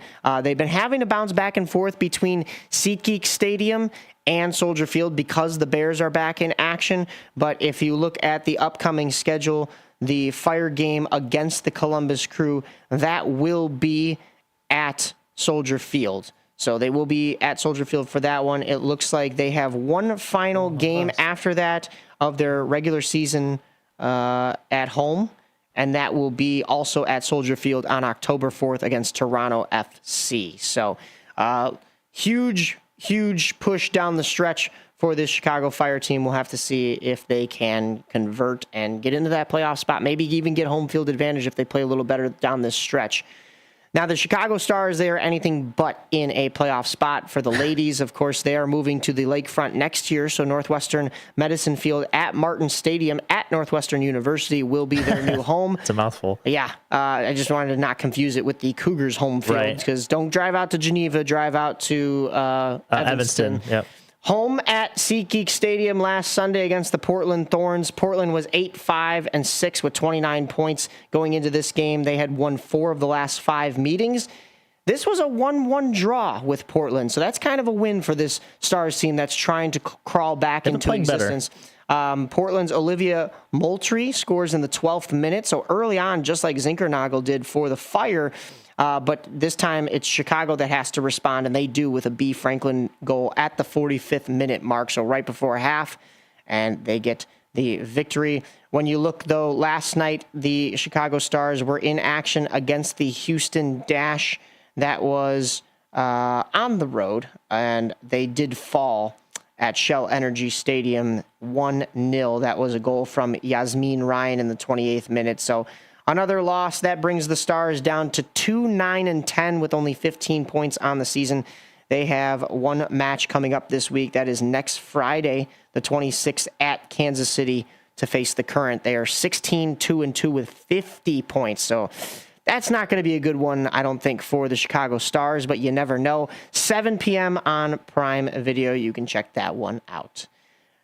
But soccer season may be wrapping up, and we may be getting into football Americano season, but also that means the arrival of hockey season. And hockey is back in a very big way. It's back for the Chicago Blackhawks. Just after we jumped off the microphones last Saturday, the Blackhawks signed Mr. Spencer Knight to a 3-year deal, locking in what could potentially be the goalie of the future for the Chicago Blackhawks team. Oh, yeah. And, I mean, they traded for him last year in the Seth Jones deal. Obviously gave up quite a bit. I'm not sure the AAV. Is it like $6 million, I believe, per year, give or take? It's 5.83. So, yeah, you're close. $17.5 million 3-year contract extension, which will go through the 2026-27 season. Begins the 2026-27 season. I was like, that doesn't starts next year, yeah. But that was that trade for Seth Jones, and it's an integral part of the Blackhawks' future. But of course, you see Seth Jones go on to win a cup with Florida as they go back to back. Yeah, and I think it's a good deal. Obviously, the salary cap is going to go up. It's starting next year. I believe the CBA kicks in. Though the cap compliancy thing starts this year, which is going to be interesting. Everybody on the ice has to be cap compliant, so that's going to be. I think we were talking about this on Between the Benches, but I think the biggest workaround you're going to see, at least in the early stages, is that like the backup goalie is going to be league minimum. Like whoever is behind your starter is going to be making league minimum just to help with those cap situations and kind of influence that or finagle it, if you will, So, and I think it is better for the players, and I think it doesn't hurt the organizations too much. I mean, it depends individually, case by case, team by team, right? When you have maybe like a Minnesota who are still kind of in a cap crunch situation that they're just now getting out of. But the cap itself is going up. Right. I believe that's next season. Yep. So, I mean, there will be a little bit of pain this year, and then next year I think you get to breathe a little bit more, and this doesn't become as big of an issue. But yeah, it is still a major change, and I think honestly a thing that's going to benefit both the players and the league itself. Yeah, 100%. And I think it's gonna honestly, I think you're seeing it already, is that you're gonna see a lot more player movement. I think that's coming. I think that is because I mean you're seeing people. I mean McDavid hasn't signed yet. You're hearing about the whole thing with Kaprizov right now. He could have been the highest paid player in the league and turned it down, and he plays wing. He doesn't even play center. Like Draisaitl plays center at least. He's making 16, and I think the Wild offered Kirill 18 a year. So he turned it down. Does that mean he's coming to Chicago? The rumors last year, we kind of touched upon this briefly. We ran out of time last week when we were kind of analyzing this, but the rumors last year was that Kaprizov was eyeing Chicago, or Chicago was eyeing Kaprizov. And now with him turning down that big of a price point with the Wild, I mean, does that mean he's seeking a bigger deal? I can't imagine there's much bigger of a deal than that to be had out there. I don't think Chicago would pay him that much bigger of a deal, but does Chicago take a little bit of a discount on him just because he wants to come to Chicago? Well, the thing is, too, Minnesota can offer him the 8th year. Nobody else can offer him the 8th year. That's true, too. So that tells me, at least in my opinion, that tells me it's not about money at all. It's about what he feels is the best situation for him to win. Because, I mean, here's a blank check, Mr. Kaprizov. That's basically what the Wild did, and he was like, I'm going to think about it. Like, I'm not going to do this right now. And the whole crazy thing is apparently that wasn't supposed to get out either. The fact that he turned that down, and that's creating a whole lot of drama in Minnesota, which is interesting. And what's gotten out since then, how the Minnesota Wild have asked Kirill Kaprizov for his trade list and his actual trade list of who he could be shipped off to. So there may be a trade in the works rather than like the Blackhawks just writing a blank check to him and maybe offer shooting him or something like that. But and it might not be the Blackhawks. There's a number of other teams. I heard San Jose. That'd be fun. Especially because, and this is where I am skeptical about this, because if he doesn't want to stay in Minnesota, what's the reasoning for that? Because I think Minnesota's a talented team. They just can never get over the hump that is the first round of the playoffs. Yeah. They were never able to do it in the 2010s. The Blackhawks, listen, I'm going to be frank here. The Blackhawks owned the Wild in the 2010s.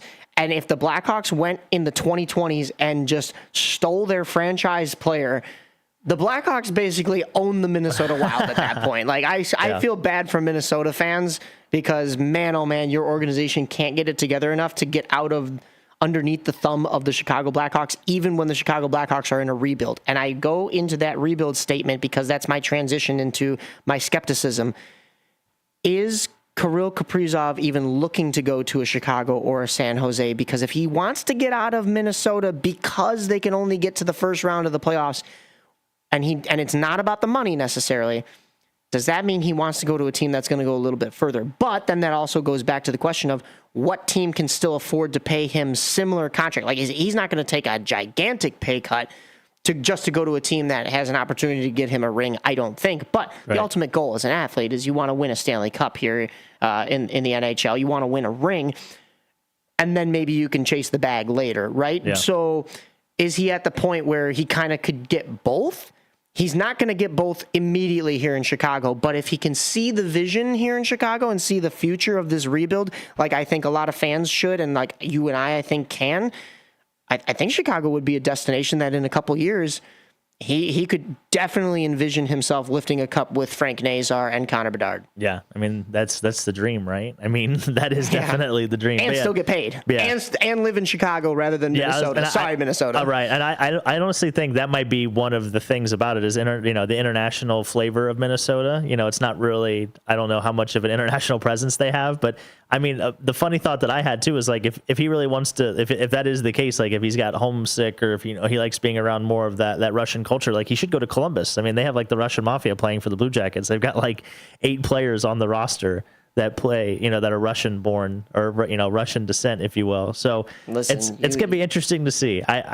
We'll bring this back to Spencer Knight before the KGB comes and calls for me. But Spencer Knight locking it down. I think he's obviously a solid goaltender. I believe he's 24 or 25.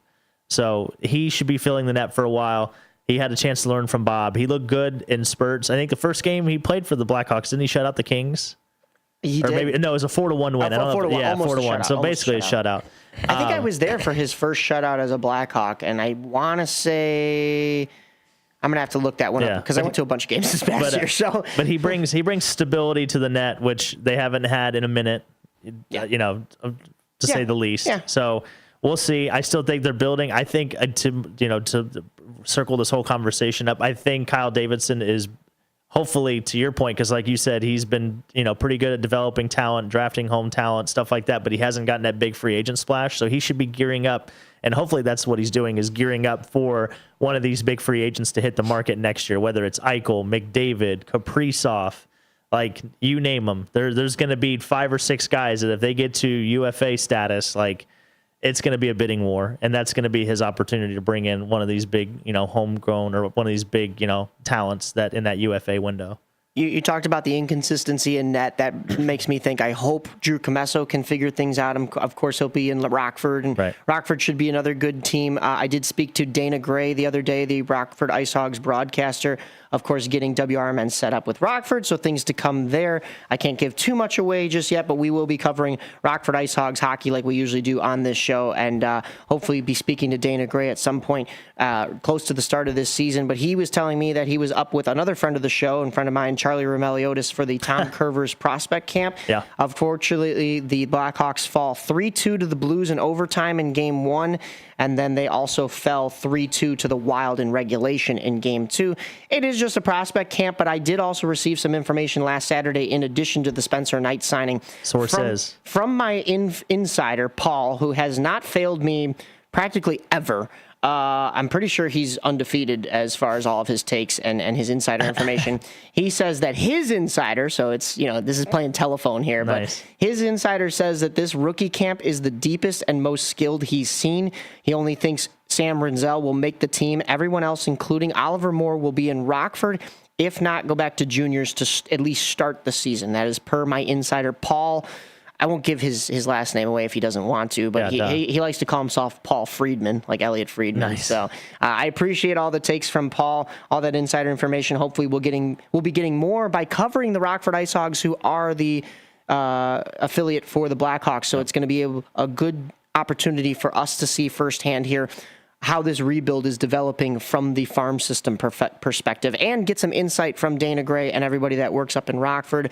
We will also still be working with the Wolves. Don't worry, Chicagoland. They're right here in our backyard. And I know our owner here at WRMN, who's working to set up First Responders Fest, Dean Delaley, has some ties to the Wolves. So we'll be talking with the Chicago Wolves this season as well. And of course, the Steel are right here in the Fox River Valley.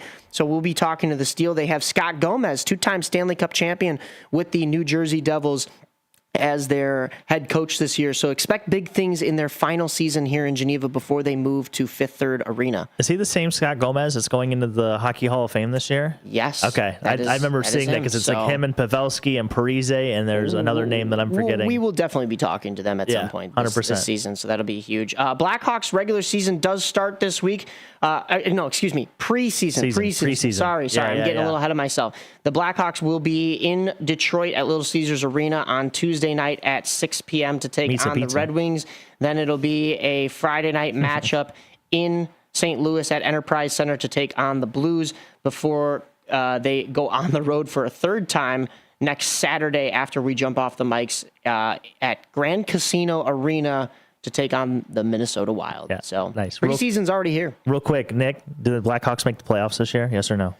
No. Yeah, okay. It's a no from me too, dog. Okay. This is still too early in the rebuild. I do think that they are a much better team this year, but I still think at best, if everything goes right, maybe they flirt with wild card contention, but that's a stretch. Yeah, out loud, the goal shouldn't be palatable hockey, but that's going to be probably okay.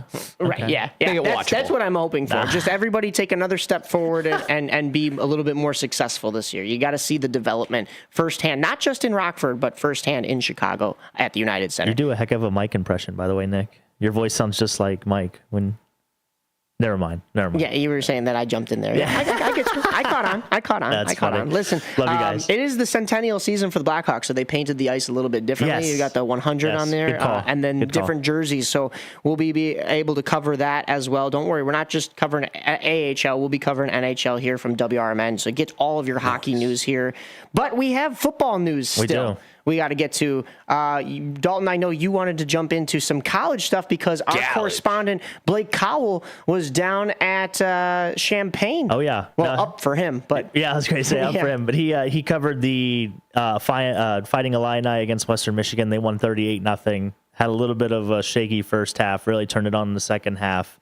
You can check out our Instagram at OnTheRise1410 to check out some of the clips and just wrap up pregame, postgame from our friend Blake. You can also check out WRMN on Instagram and Facebook to catch that coverage as well, or catch those clips. Make sure to hit that like and subscribe button, everything in between. But we have a big ranked matchup today in the Big Ten for the Fighting Illini. Nick, do you get into Illini football at all? Do you watch college? Yeah, I check in. I try and check in at least on the scores, but it's nothing has my heart. As I say, who has my heart is whoever has my money that week. Nice. That's my college team that week. How do we feel about U of I going against I of U? I believe Indiana is 6.5 point favorites. Indiana is the favorite. Yeah, they're favorite there. I mean, I would still, some of the people that I actually talk to that pay attention to college ball, they feel like, it should be more of a pick 'em in my mind. So 100%. Yeah, I'm kind of on that regard. So hopefully, Illinois can get it together. Again, those same people aren't really sold on the head coach of Illinois, Belema, but they do like Altmaier, the QB. So. Yeah, and they got a good defense. They play a pro style type of game. The big thing that I think to watch in this game, too, between Illinois and Indiana, Indiana has played Old Dominion, Kennesaw State, and Indiana State. Guess what their average yard per carry is, Indiana's, on the season right now? Oof. Average yard per carry? Average yard per carry right now. Negative or positive? I told you who they played. It's really, so like, let's go 7.6 yards a carry. Almost. Oh, yeah, wow. Really? Okay. Almost. 8.1. Even higher? It's even higher. Oh, my goodness. 9? It's 11.4. 11.4? They're getting a first down every carry? Every carry. Oh, so my far. God. And then some. If you are watching this game today and want to check out just trends, if you're like our buddy over here, Nick, who likes to, throw some shekels in there every now and again, I think if you want to live kind of wager this game, if Indiana can run the ball with any type of success, I think Illinois might be in trouble. But if Illinois can keep them to 3.5 yards, 4.5 yards, 4 yards per carry, I think the Fighting Illini do stand a pretty good chance here. They are ranked 9th in the country, so this is a big ranked matchup. Yeah. They're going to take on USC next week, who is currently ranked as well. So they're kind of in the meat of their schedule. But yeah, I mean, it's going to come down, I think, to turnovers too. Like, who can control a line of scrimmage? I hate to sound like a broken record, like a dumb one, but it's going to come down to line of scrimmage and turnover play. So Altmaier and Mendoza, the two quarterbacks, they're literally a yard apart in passing yards this season. Altmaier has 709, Mendoza has 708. The rushing attacks as well. Illinois' running back Fegan is at 222 rushing yards. Indiana running back for them, Black, is at 217. So a lot of similarities with these teams. They definitely both play a more pro style type of game, so it's going to be interesting. It's definitely going to be interesting. But Nick, I'm with you. I think 6.5 is way too many points. Yeah, just a little bit. Sticking in the Big Ten, I don't know if you want to transition out of there, but Michigan and Nebraska is a pretty big game too. Oh yeah.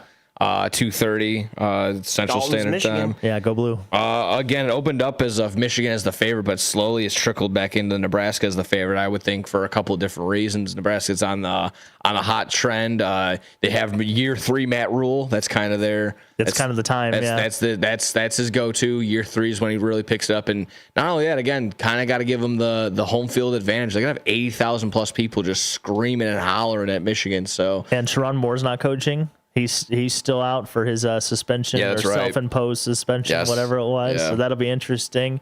But man, that quarterback for Michigan, is it Bryce Underwood? Is that right? Yeah, I believe so. Yeah, he is a true freshman. He looks like Cam Newton. First of all, I think he's like 6'4". He's like 230, 240. Actually, I take that back. He looks like Anthony Clarko. That's what I get you. But yeah, no, it's going to be an interesting game. I think I would take the under in that game. I don't know if someone was trying to threaten me, but they go, watch out if Caleb Williams don't work out. Bryce Underwood is going to be a Bear. I'm like, still got 2 years. Yeah. Well, all right. That would be kind of good. That'd be kind of cool though. Yeah, I mean, maybe he would definitely bring a power game to Chicago. Well, the Bears didn't get the last Michigan quarterback who was also a local and a native, and we see how that turned out week 1. So yeah. Well, he's hurt right now. Apparently, he's his hurt. First. Yeah. Can't believe, his first 20 games, he's only played like 2 of them. So that's tough to say for old JJ right there. 100%. And of course, Purdue and Notre Dame. I can't believe that Notre Dame is still ranked, being 0-2. First time that's happened since like '88. Yeah. Well, they've played 2 teams that are probably going to make the college football playoff. I will tell you right now, those 2 teams between Miami and Texas A&M, those are 2 of the top 5 offensive lines in the country, bar none. Right. And Mario Craver, the wide receiver for Texas A&M, who was a transfer from Mississippi State.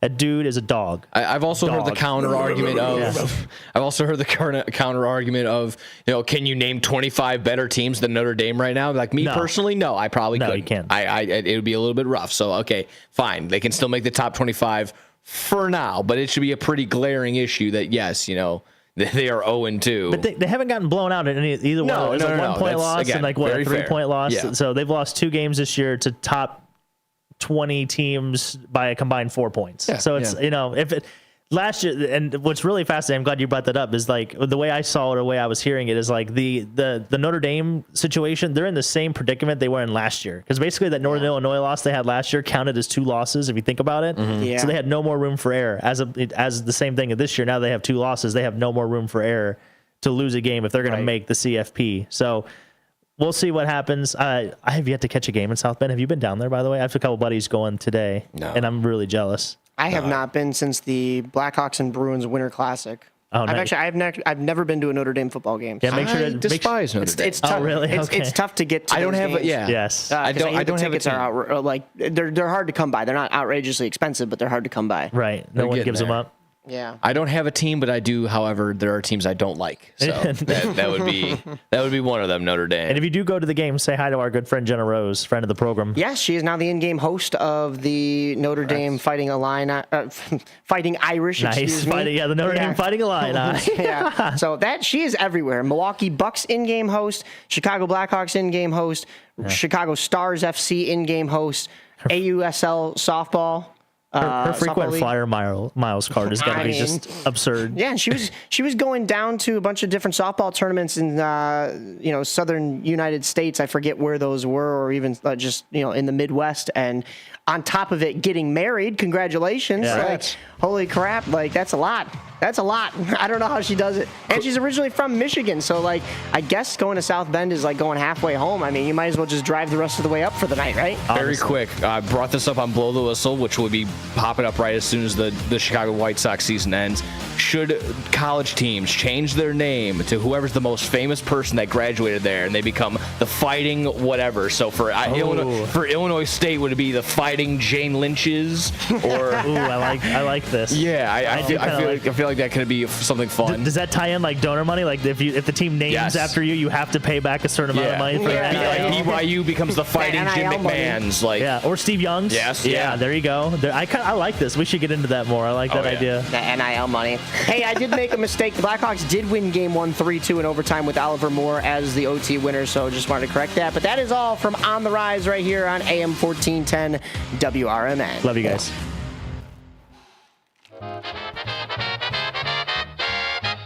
Kick off your weekend with a little flair. It's Dino's Night Out, every Friday from 2 to 4 p.m. on WRMN 1410 AM. Dino brings you the best of the Fox Valley's entertainment scene. Live music, local artists, street festivals, great eats, and the personalities behind them. If it's happening, Dino's talking about it. And bringing the spotlight is none other than the legendary Arcada Theater, located at 105 East Main Street in St. Charles. Catch dinner, drinks, and a show, all under one historic roof. So whether you're making plans or just love to know what's hot, make it a date with Dino's Night Out. Fridays, 2 to 4 p.m. on WRMN 1410 AM. Or stream it live at WRMN1410.com. Dino's Night Out, powered by the Arcada Theater, where Fox Valley comes to play. Your hometown radio station since 1949. We are WRMN AM 1410, Elgin time, 10 o'clock. Breaking news at Town Hall. I'm Bob Agnew in Washington. The Senate on Friday failed to pass the House version of a continuing resolution, one that would have avoided a government shutdown at the end of the month.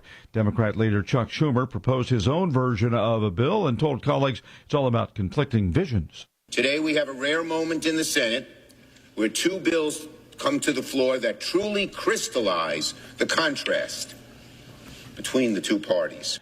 But Majority Leader John Thune said keeping the government up and running would have provided needed time for ongoing bipartisan talks. Democrats can't take yes for an answer. Thune says Democrats hoping to use a shutdown to avoid the need for bipartisan negotiations. Democrats are yielding to the desires of their rabidly leftist base and are attempting to hold government funding hostage to a long list of partisan demands.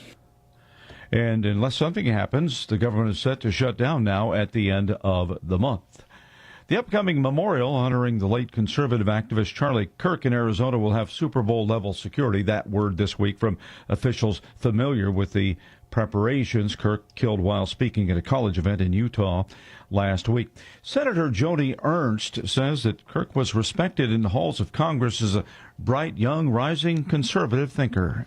That really garnered the interest and attention of so many young conservatives and even those outside of that conservative spectrum that wanted to find their place here in the United States of America. Former U.S. Attorney Andrew C. McCarthy says the alleged shooter of Kirk would likely fail if he tried to use an insanity defense. The evidence powerfully shows a lot of planning, thoughtful motive.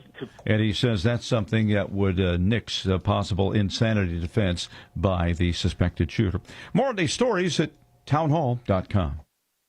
Hey, it's Mike Gallagher, host of The Mike Gallagher Show. I don't mess around when it comes to saving you money. Right now, rates have dropped to the lowest level in over a year and a half. That means if you bought your home or refinanced in the last 3 years, you could be saving hundreds of dollars every month. Lower your rate, lower your monthly payment, even kick that pesky PMI to the curb. And get this, you can skip 2 full months of mortgage payments. But that's not all. Fellowship Home Loans just rolled out something incredible. Their very own HELOC and lines of credit. Approval in just 5 minutes. Money in your account in as little as 4 days. It's the easiest system you've ever used. You can do it yourself online. Whether you want to pay off bills, tackle a home project, cover education, or even a wedding, Fellowship Home Loans makes it simple to leverage the money that's already sitting in your house. Just go to fellowshiphomeloans.com/Mike G, fellowshiphomeloans.com/Mike G, or call 800-510-MIKE, 800-510-MIKE, 800-510-6453. Fellowship Home Loans, mortgage lending guided by the book. Nationwide Mortgage Bankers, DBA Fellowship Home Loans, Equal Housing Lender, NMLS number 819382. The state of Ohio is getting applause from conservatives after making a number of changes that now have more people moving into the state for the first time in decades. When you're losing population to the other 49 states, like Ohio did for 40 years without interruption, there's something wrong there. And Ohio's lost something like 8 or 9 congressional seats in the U.S. House as a result of that. They need to do something differently. Jonathan Williams with the American Legislative Exchange Council says the change is all because of some conservative and free market reforms in the state. Because of the education freedom, the universal school choice, that flat tax, and several other very important reforms. Now Ohio is on the brink of once again gaining population, and just did for the first time a couple of years ago. And continual free market reforms like this are going to be exactly what it needs to continue to move in that right direction. Williams